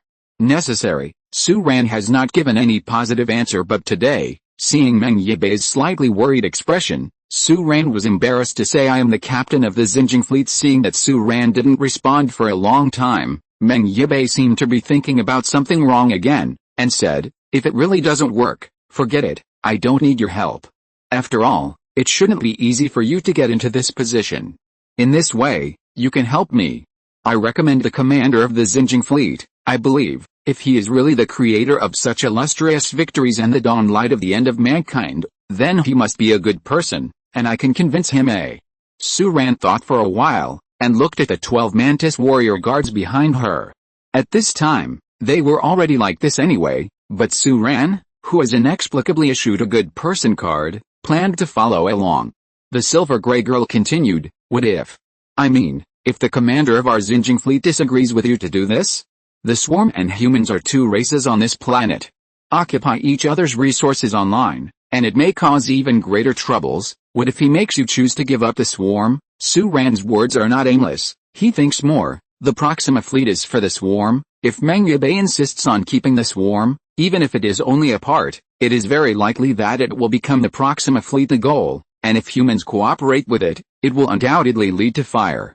In Su Ran's view, this is a completely undesirable choice. It's still not enough to fight for my race and the Proxima star fleet. Meng Yibei asked, why do the swarms bring more trouble? Su Ran hesitated for a moment, then simply and selectively talked about the Proxima fleet, and said, Proxima fleet, as the queen of the swarm, you should be clear, right? This is the largest fleet on Earth right now. Threat and crisis. I would like to help you to convince our great commander, but the problem is, if the swarm is the target of Proxima Centauri, then it is impossible for human beings to stand with the swarm now. After all, even now countries are also fighting against insects in various places. It is not an alliance. I don't think your excellency commander will make fun of the whole Earth. Chapter 89 I1 and number 039, say it. Outside the ice city, in the Yunchang, Li Yilan frowned, kissed her red lips, and uttered the above 3 words in the deathly silence of the bridge. Yuan Lichen, who was sitting behind her right hand, was drinking water in shock. He almost spit out the water when he heard such a sentence, and let out a series of violent coughs. Qiao Xiangchen looked around the audience with stern eyes, and looked at everyone on the bridge, and every crew member lowered their heads one after another. At this time, Yuan Lichen managed to breathe a sigh of relief. He glanced at Li Yilan, whose face was becoming more and more ugly for some reason, coughed dryly, and said, haha, I think your excellency, commander, is going to stabilize that queen of the swarm. Let me test it first, haha, but there's indeed a problem with his choice of words. How can he use greatness to describe himself, haha, don't you think so, Yilan? Li Yilan completely ignored Yuan Lichen's words, as if she didn't hear them at all on the very quiet bridge. Yuan Lichen's smile became awkward and stiff. He silently glanced at Su Ran in the picture, and thought, Su Ran, what kind of development is this? But in the insect nest at this moment, Meng Yibei has fallen into silence contrary to Su Ran's imagination. Meng Yibei actually doesn't know much about Pixie Zing. During the days when she was welcomed back to the Arctic Ocean, Meng Yibei didn't even connect to the swarm's network, and was still trapped in the central control brood. How could she have the time to understand the Proxima fleet, which she didn't know beforehand? She only had some relevant memories, and it was only when Su Ran mentioned this moment that they flooded into her mind like a flood. That period of memories very vague. It came from the disappearing queen of the swarm. It was a battle with the starry sky as the background, but it was weird, like a distorted black fairy tale world, full of interlaced light and shadow. The picture was blurred and violently shaking. The dark starry sky below, Around the densely packed swarm fleet, there seemed to be countless shining mirrors rising up, forming a spherical glass mirror across the starry sky, covering the fleet of swarms. And under the light of these mirrors, the fleet was destroyed in pieces. Destruction and death are everywhere, and in the huge swarm consciousness network, there are pieces of war worms offline every second. Powerful, scary, dangerous. These are the three feelings left by the queen of the swarm to Meng Yibei. In Meng Yibei's view, these three perceptions are actually the same. In essence, the Proxima fleet is extremely dangerous. Meng Yibei turned her head and looked at the 12 guards behind her again. She is not unreasonable. She thinks she can convince the commander of the Xinjiang fleet. It is because she thinks that the swarm can also be used by humans, and can make up for the destruction and disasters in the past. But now it is different. She realized that if the swarm would really attract the Proxima fleet, then she would never be able to convince anyone to risk confronting the Proxima fleet to protect the swarm that had nothing to do with humans in essence. And if she and the current swarm of insects scattered in the sand, if they really face the Proxima Centauri fleet, there is probably only a dead end, right? Before that, there was at least a possibility of escaping in the starry sky, but now, no. Perhaps there was another way of escape. Meng Yibei found something in the queen's fragmented memory, and his eyes lighted up slightly. But at this time, Su Ran said, however, if you are willing to give up the large swarm of insects and return to humans with only part of the fire, I think the commander of the Xinjiang fleet may choose to help you. There are some chances. How did Meng Yibei's mentality change? How did he completely change his mind and hope to become the real leader of the swarm? Su Ran actually doesn't know much about the mental journey in it now, but he still hopes to help this one. This is not only because of the previous promise in the isolation room of the Xinjiang Fleet Headquarters Medical Center, but also because Su Ran realized that if he helped Meng Yibei today, and the group of insects represented by Meng Yibei would not if they are kept, it is unknown whether the swarm may become the combat power of the fleet in the future. Really? Hearing this, Meng Yibei's eyes lit up slightly, but she frowned again, glanced at Su Ran, thought for a while, hesitated, and then said, I can trust you now. There are not many people, Su Ran, you are one of them. Su Ran asked, what do you want to say, actually? Meng Yibei said, the swarm has a mothership, and there aren't many motherships. It's a huge shell. Do you remember when the swarm just landed on Earth in June? At that time, they fell from the integrated battleship, and then they split up in mid-air before falling to various positions on the Earth. The part of the integrated battleship at that time, the top outside, was mainly a gate-level insect nest in a swarm interstellar space. A level outer battleship platform, it is a semicircular shell, but it has camouflage, defense and attack. It is the defensive circle formed by it and the door-level insect nest that block the launch of several rounds of nuclear strikes on the Earth. Of course, I didn't know these things before. This is all the Queen's vague memory. If the memory is correct, it is hidden somewhere deep in the Pacific Ocean. You say, if I board it with a swarm of insects and flee to how is the starry sky? Su Ran was slightly taken aback. This was information that he had no grasp of at all. It is estimated that other countries also knew little about it. Otherwise, under the current global situation, information about swarms is basically shared. Su Ran shouldn't have no idea. Sure enough, the swarm was hiding one hand after another. Su Ran's heart was awe-inspiring. As expected, no alien creature was a fuel-efficient lamp, and entangled with alien creatures, one must not be careless. Su Ran thought for a while, and said, fleeing to the starry sky means that you will spend endlessly long and boring years with this swarm, and you also have to worry about the threat of Proxima Centauri. Are you sure you want to do this? Meng Yibei was stunned by these words, but Su Ran said, if you abandon part of the insect swarm and enter the fleet first, I can at least guarantee that you stay on the Earth and be protected by the fleet, so at least you don't have to be a wanderer in the starry sky. Su Ran's words came from the bottom of her heart. Meng Yibei fell into deep thought, and said after a while, I'm afraid I have to think about it again, and I will give you an answer later, and I hope you can confirm it for me first. Abandoning part of the insect swarm and only keeping the tinder. Is the commander really willing to accept us? By the way, can you not tell others about the mothership I just mentioned, especially yours? Commander, I am worried. Don't worry. I won't say anything. Su Ran assured her with a guilty conscience. Outside the ice city, the bridge of the Yunchang Li Yilan looked at Su Ran in the picture, and said blankly, our commander, you are really a villain. Chapter 90 Weird Atmosphere. Outside the ice city, in the Yuncheng, it was very quiet. Many people secretly cast their gazes at Li Yilan, who was in the first place, and dared not speak. Only Yuan Licheng felt that he should say something at this time, so he laughed dryly and said, "Haha, what did Lieutenant Li say? How can our commander be a villain? It is clearly the front of Zhensang Miaohong. Well, where is the front? This should be the protagonist." As he was speaking, Yuan Licheng noticed a staring gaze. He turned his head and saw Qiao Xiangjin quietly giving him a thumbs up. The look in his eyes seemed to say, "This should be recorded and played for you. Tell Su Ran." But at this time, Su Ran was withdrawing from the nest in the Ice City. He must first report to His Your Excellency the Commander, as agreed, of course. In fact, Su Ran didn't need to report this, he just revealed his identity directly. But the reason why he didn't do this was because he realized that Meng Yibei seemed to need some time to think and buffer. The result of today's trip was unexpected by Su Ran. Right now, he doesn't know how Meng Yibei will choose in the end, so he can only wait and see. After leaving the brood, there was still a sly bodyguard who opened the way for Su Ran, and Su Ran returned to her own battleship Yunchang very smoothly. Back on the bridge, the sly bodyguard was standing on the roof of a 7-story building not far away, watching from a distance as the Yunchang was slowly lifted into the sky and flew to the distant sky. At the end, there is no emotion in the 32 eyes. However, the atmosphere in the bridge was a bit strange. Su Ran noticed that many crew members in the bridge, even Yuan Licheng and Qiao Xiangjin, had been quietly peeping at him, waiting for Su Ran to ask. Most of these people looked away guiltily, saying nothing, while sneaking another glance at Li Yilan over there. The corner of Su Ran's mouth twitched. After thinking for a while, she glanced at Li Yilan, who had a gloomy face, and asked, "Li Yilan, what's going on? Why is the atmosphere in the bridge so weird?" "It's nothing, everyone is worried about you." Li Yilan's response was very calm. Before Su Ran could speak, she said, "The resources promised by Huaxi have arrived at the headquarters of the Xinjiang fleet. We also have a large number of resources in Dongying.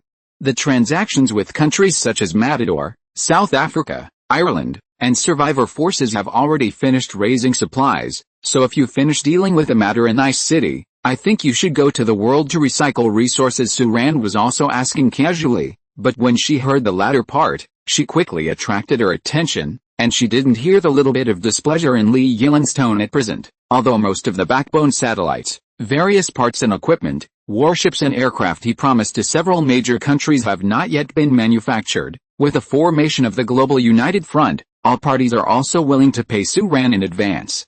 The resource point corresponding to the pen in the past 10 days, almost all countries are gathering resources.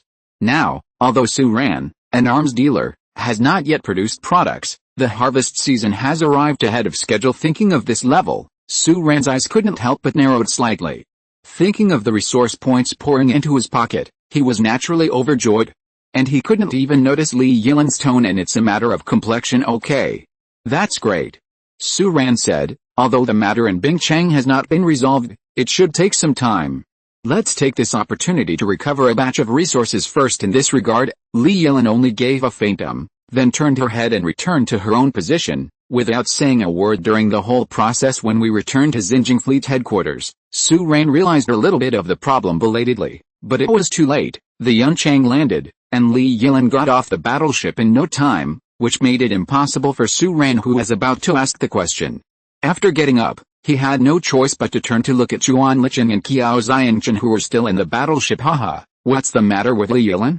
Yuan Licheng shook his head and said, "I don't know much about it. I think it's already noon. How about we go have dinner?" Su Ran looked at Qiao Xiangjin on the other side. Even Qiao Xiangjin, who had always had a paralyzed face, showed a forced smile at this time. So, when the three of them walked into the fleet's cafeteria side by side, many people heard the dissatisfied voice of the commander. "You two don't want to be the captain anymore.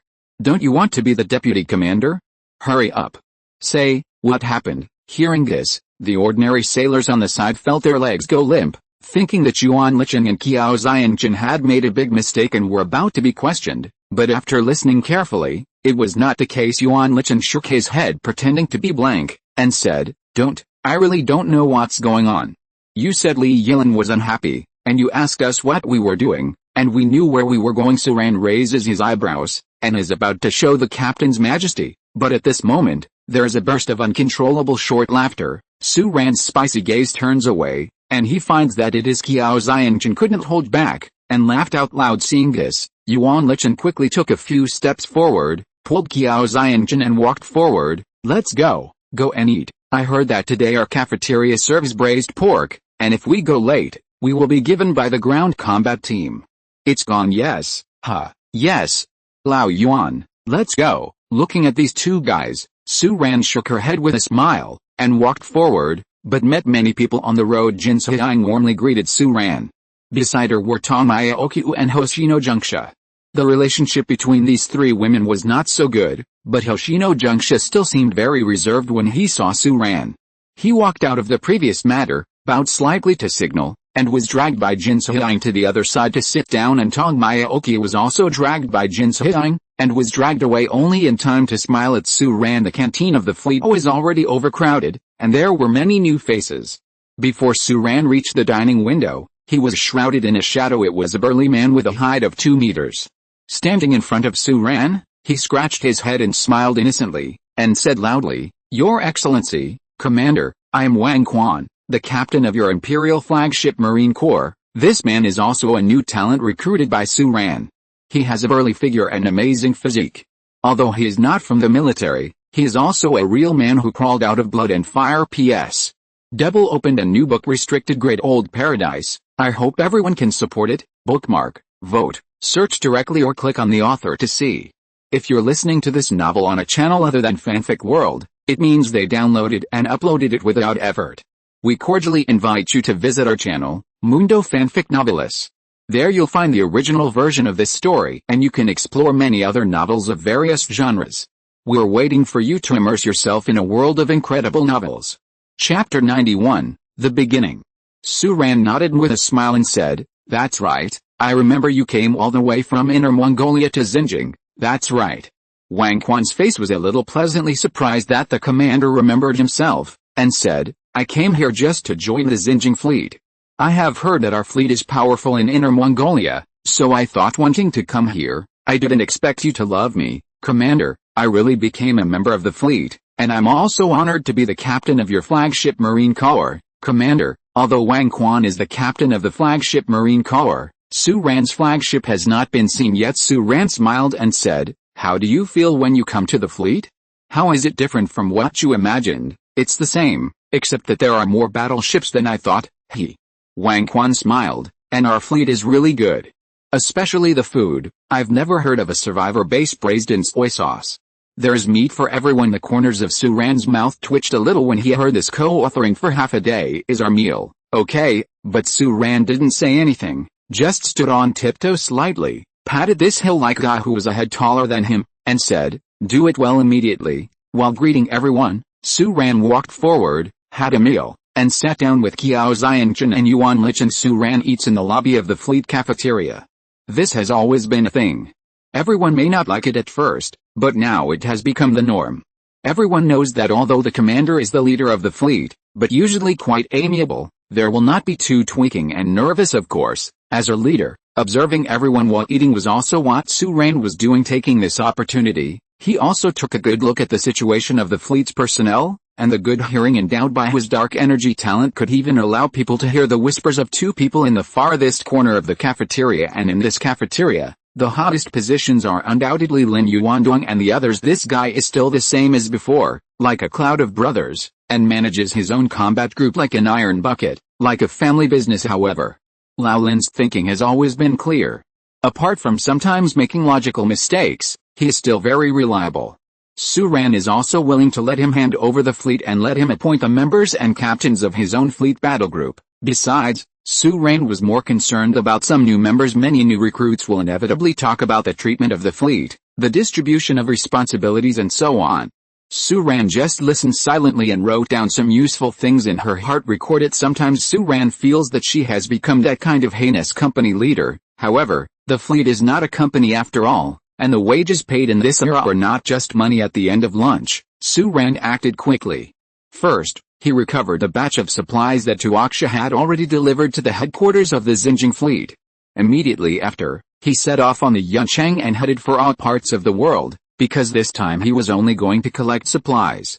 Therefore, Yuan Lichen, Li Yilin, Qiao Xiangjun and others will not pass through, and only Su Ran can set off with a normal crew of the Yuncheng with the formation of the Global United Front. In recent days, The Xinjiang fleet, which exists as a hub, has undoubtedly had the most contacts with countries around the world.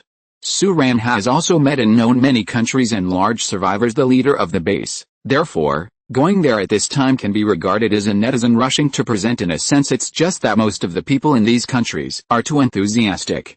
Whenever Su Ran goes to a place, she rushes to collect resources and leave, but they always invite them warmly. He had to stay. Most of these people are the top leaders of a country and the survivors, and Su Ran can't refuse. He can only strictly control the time and save time as much as possible. Of course, Su Ran also knows that the face and attention given by these people are all for this powerful fleet. If Su Ran is just an unknown person, he will not even have the chance to meet them, let alone such hospitality treated. Fortunately, the maneuverability of the Yunchang was good enough, and it almost lost a lot of time on the way. It took Su Ran 3 days to collect a batch of resources. The efficiency is already quite high. If these countries are allowed to send the resources to Xinjiang Fleet Headquarters or Dongying, the fastest a period of 7 or 8 days, and with the end of this trip, the resource points in Su Ran's wristwatch reached an unprecedented and terrifying astronomical figure, 22 million resource points. Back in his room at the fleet headquarters, Su Ran looked at the number on his watch with a complicated look in his eyes. It was only early December, and it was actually only 6 months since the end of the world broke out. Has grown to such a point. Such a speed cannot be said to be unhappy, and this is still on the Earth. Su Ran couldn't help but think of those heavy space shuttle ships and mining ships under her 5th level manufacturing list. If one day in the future, batches of mining ships and their fleet can sail into space for industrialized mining planet, what kind of incredible development period should that be? However, other planets may not be as rich in elements as the Earth, and the conversion rate may not be as high, but with the universe as the mining area, such a future, even in Su Ran's imagination, feels magnificent. However, now is not the time to do this.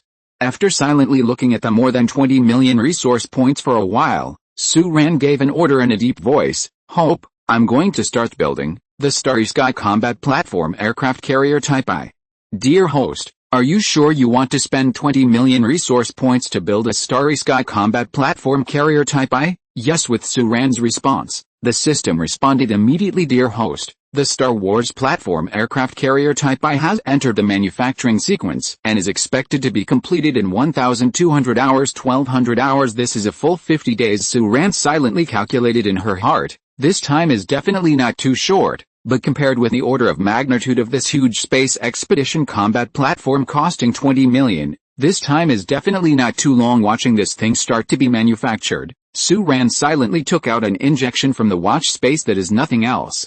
It is a new type of intermediate dark energy stimulating drug unit. Without any hesitation, Su Ran glanced at it and gave herself an injection. Then, well, still nothing. P.S. The double opening new book Restricted Old Paradise has been released. Everyone can go and have a look. Chapter 92. In fact, I am the commander of the Xinjiang fleet. Su Ran didn't feel any change when this medium-level dark energy potion was shot down. There is almost no difference between dark energy perception and the original. If it weren't for the lessons learned from using the primary dark energy to stimulate the drug unit, Su Ran might feel that he was using fake medicine at this moment. It seems that if this medium-level dark energy stimulating drug is to be able to feel the change, at least one course of treatment must be used up. Therefore, Su Ran was not in a hurry. Compared with this, he was looking forward to the birth of the Type I aircraft carrier. It may not be a cutting-edge and powerful warship, but it is an unprecedented space platform. Moreover, this platform is not based on any planet, and is a completely independent space unit.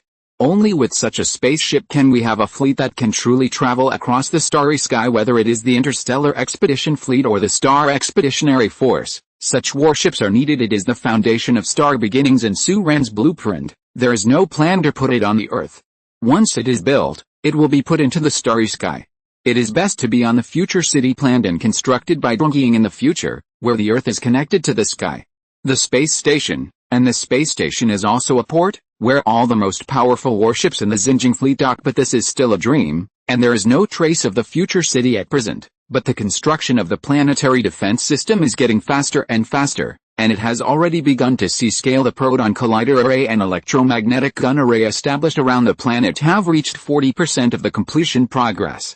It is estimated that in the next 1.5 months, the planetary defense matrix on the ground will be established, and in the next 2 months, The space deployed. The satellite system will also be fully manufactured and ready for launch. Everything is under control, of course. Insect swarms are also one of the troubles humans on Earth have to face.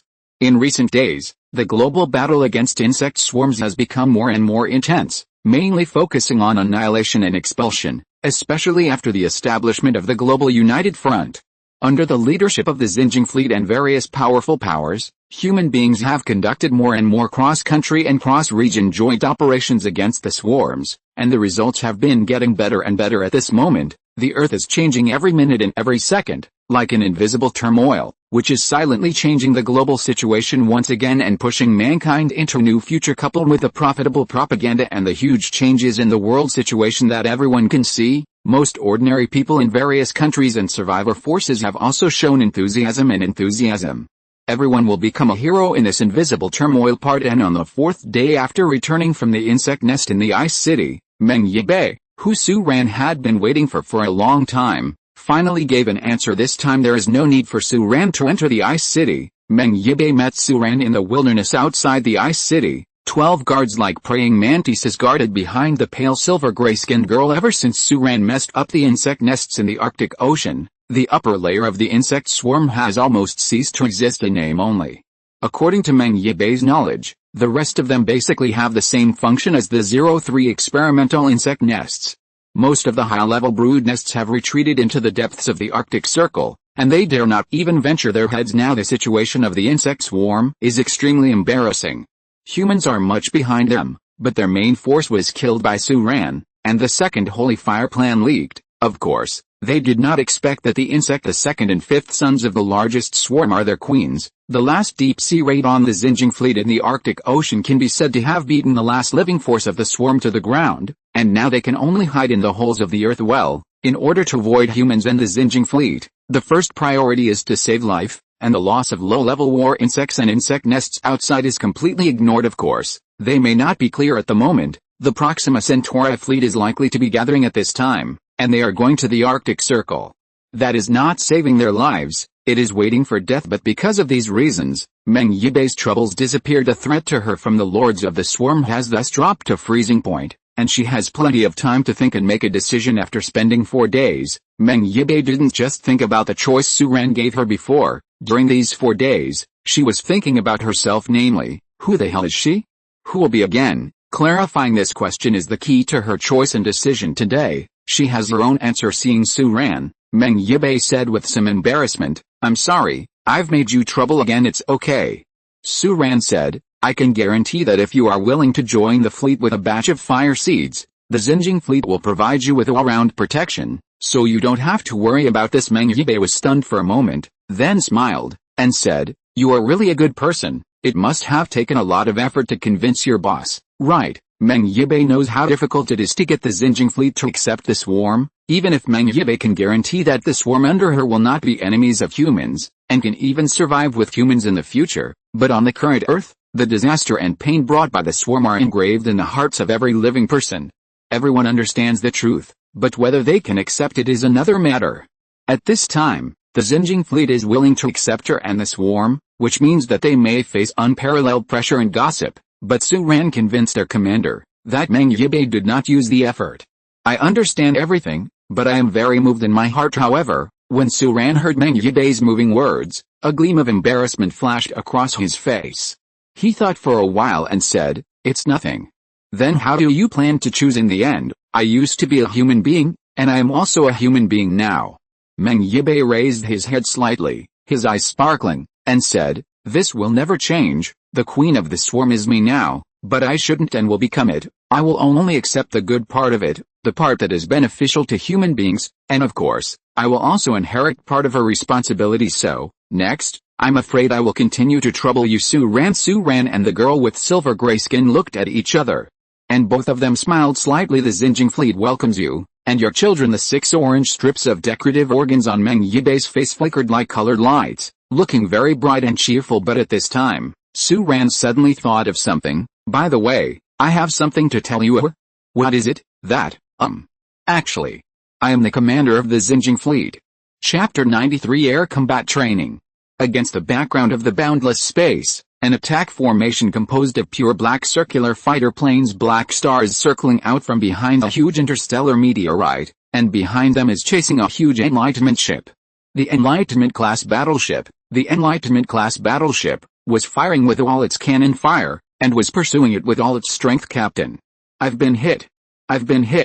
A drone attack group has appeared on our left flank, please. This is number 8 ball. My shield was broken down, and the engine was damaged. The sound stopped abruptly and the captain of the space combat formation composed of 12 Black Star space fighters, Zhao Ziji, the captain of the entire combat team, glanced at the status bar of his team members, and saw that the number 7 and number 9 fighters of the flanking no.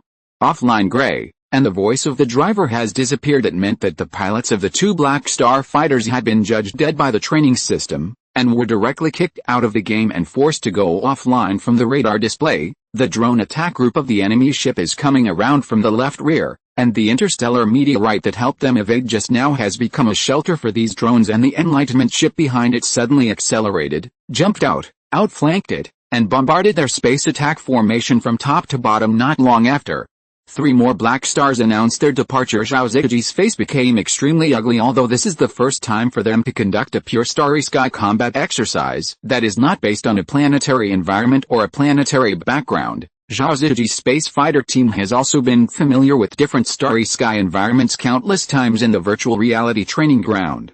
The only difference is that the actual combat exercise was carried out, and the opponent's drone attack group and the Enlightenment were controlled by the trained brain. Their combat goal is to try to strangle the Awakener, but so far, they haven't even broken her shield, and the light has been chased away. Zhao Ziji was so aggrieved that he couldn't find a chance to fight back. Zineo made the best use of the empty starry sky environment. Even the Black Star's radar system was on par with the Awakener, but they couldn't accurately judge the opponent's attack path. Soon after killing all the way, Zhao Ziji and the others only shot down a few of the opponent's attack drones, while there were only 2 Black Star space fighters left on their side. These 2 Black Stars, they are the fighter planes of Zhao Ziji, the captain, and Song Boi, one of the 2 vice captains. Even at this moment, they are already in danger, relying on their superb driving skills to forcibly evade. Zhao Ziji was not reconciled and was still looking for opportunities, but Song Boi's temper was a little irritable. Seeing this situation, when his Black Star's shield was also polished, he shouted in the channel, "Old Zhao, it's too late. If you continue like this, you will definitely die. There is still a nuclear bomb on my fighter plane. I will clear the way for you." This seems to be a desperate play. Zhao Ziji changed his face and said, "You come back to me. There are only 2 of us left. Your intention is too obvious." But it was too late. Songboi had already rushed out of the sky, facing the attack of the drone swarm, and rushed to the Enlightenment over there. Seeing this, Zhao Ziji could only curse, and immediately turned around to avoid it. As expected, Songboi rushed towards the Awakener, and his intentions were seen through. The Awakener quickly retreated, using drones to build an airtight blockade. Songboi's Black Star fighter jets, the shield had already been broken, and at this time he was under siege, and before the nuclear bomb detonated, his fighter plane was blown up in mid-air. And what Zhao Ziji had to face next was the siege of drone swarms and huge Enlightenment-class warships. Zhao Ziji sighed slowly, and also withdrew from this training in Xinjiang headquarters. In the Air Force training room, Zhao Ziji's training cabin was slowly opening. As soon as he opened his eyes, he saw that 11 of his team members were already standing outside, all looking at him eagerly. They all have a dejected look, like a rooster who has lost a fight. Especially Songboi, very frustrated, he said, "Old Zhao, I was reckless, but I think we really can't do it." It's good that Songboi doesn't speak, but when he speaks, he immediately attracts a bunch of spitting stars. Others spoke one after another. "Old Song, what you said hurt yourself too much, didn't you? How could it be impossible for us? There are 2 space combat formations in the fleet, 4 reserve teams, and 72 pilots. Our team is not only ranked first in the team, but we also account for 7 of the top 10 in the individual rankings. Why not with such strength?" "Yeah, you said, in our exercise of relying on planetary warfare, isn't that also in an extraterrestrial environment? Although we paid a heavy price, we also succeeded in blowing up the target. How is it like this time? Even the UAVs of ours did not shoot down a few." Zhao Ziji didn't express his opinion, but looked at Songboi on the other side, and said, "Tell me, why can't we?" Songboi said, "It is a space environment without a reference object. It is completely different from the space operations we have experienced before relying on planets. We rely too much on reference objects to establish a coordinate system to make judgments such as up, down, left, and right. However, in the absence of reference, when the object or reference object itself is an object that can move rapidly in a short period of time, our common sense judgment of up, down, left, right, front, back, and front will be completely useless, or even worse, it will mislead us. I think this is why the radar clearly marked the location of every enemy, but they were always unseen and we always misjudged what he said, caused many people to fall into silence, and many people who were still opposing him just now showed expressions of approval at this moment in the space environment. Planet-based common sense and habits will change. Someone even murmured, my sense of direction has become the reason for my failure. The sense of direction is not the reason for the failure. Zhao Ziji said slowly at this time, the sense of direction is very important. It is a habit. I am used to establishing a coordinate system, and I am used to judging the position of other objects by using east, west, north, front, back, left, and right. That's the problem. If we want to fight and win in the starry sky, we must first get rid of this habit of ours. Everyone showed their approval. While Songboi was somewhat complacent and felt that his insight was quite good, but Zhao Ziji squinted at him, and said, if the situation is not good, you will break the pot and act recklessly. If you still have some brains, I would have kicked you out a long time ago. Don't be happy, I will punish you with 10 times the gravity. Living in a room for 7 days, and living in a gravity-free room for 1 month. Chapter 94 Unhappy and Mindless. Hearing this, Songboy's face collapsed immediately, and he said, doesn't it mean that the threat of Proxima Centauri is close at hand? In this month and a week, can I see the aliens of Proxima Centauri? The star is gone, Captain. Why don't we discuss it and let me run around? Zhao Ziji glanced at him coldly and said, I'm helping you. How can this help me? The 10-fold gravity environment and the zero-gravity environment are going back and forth.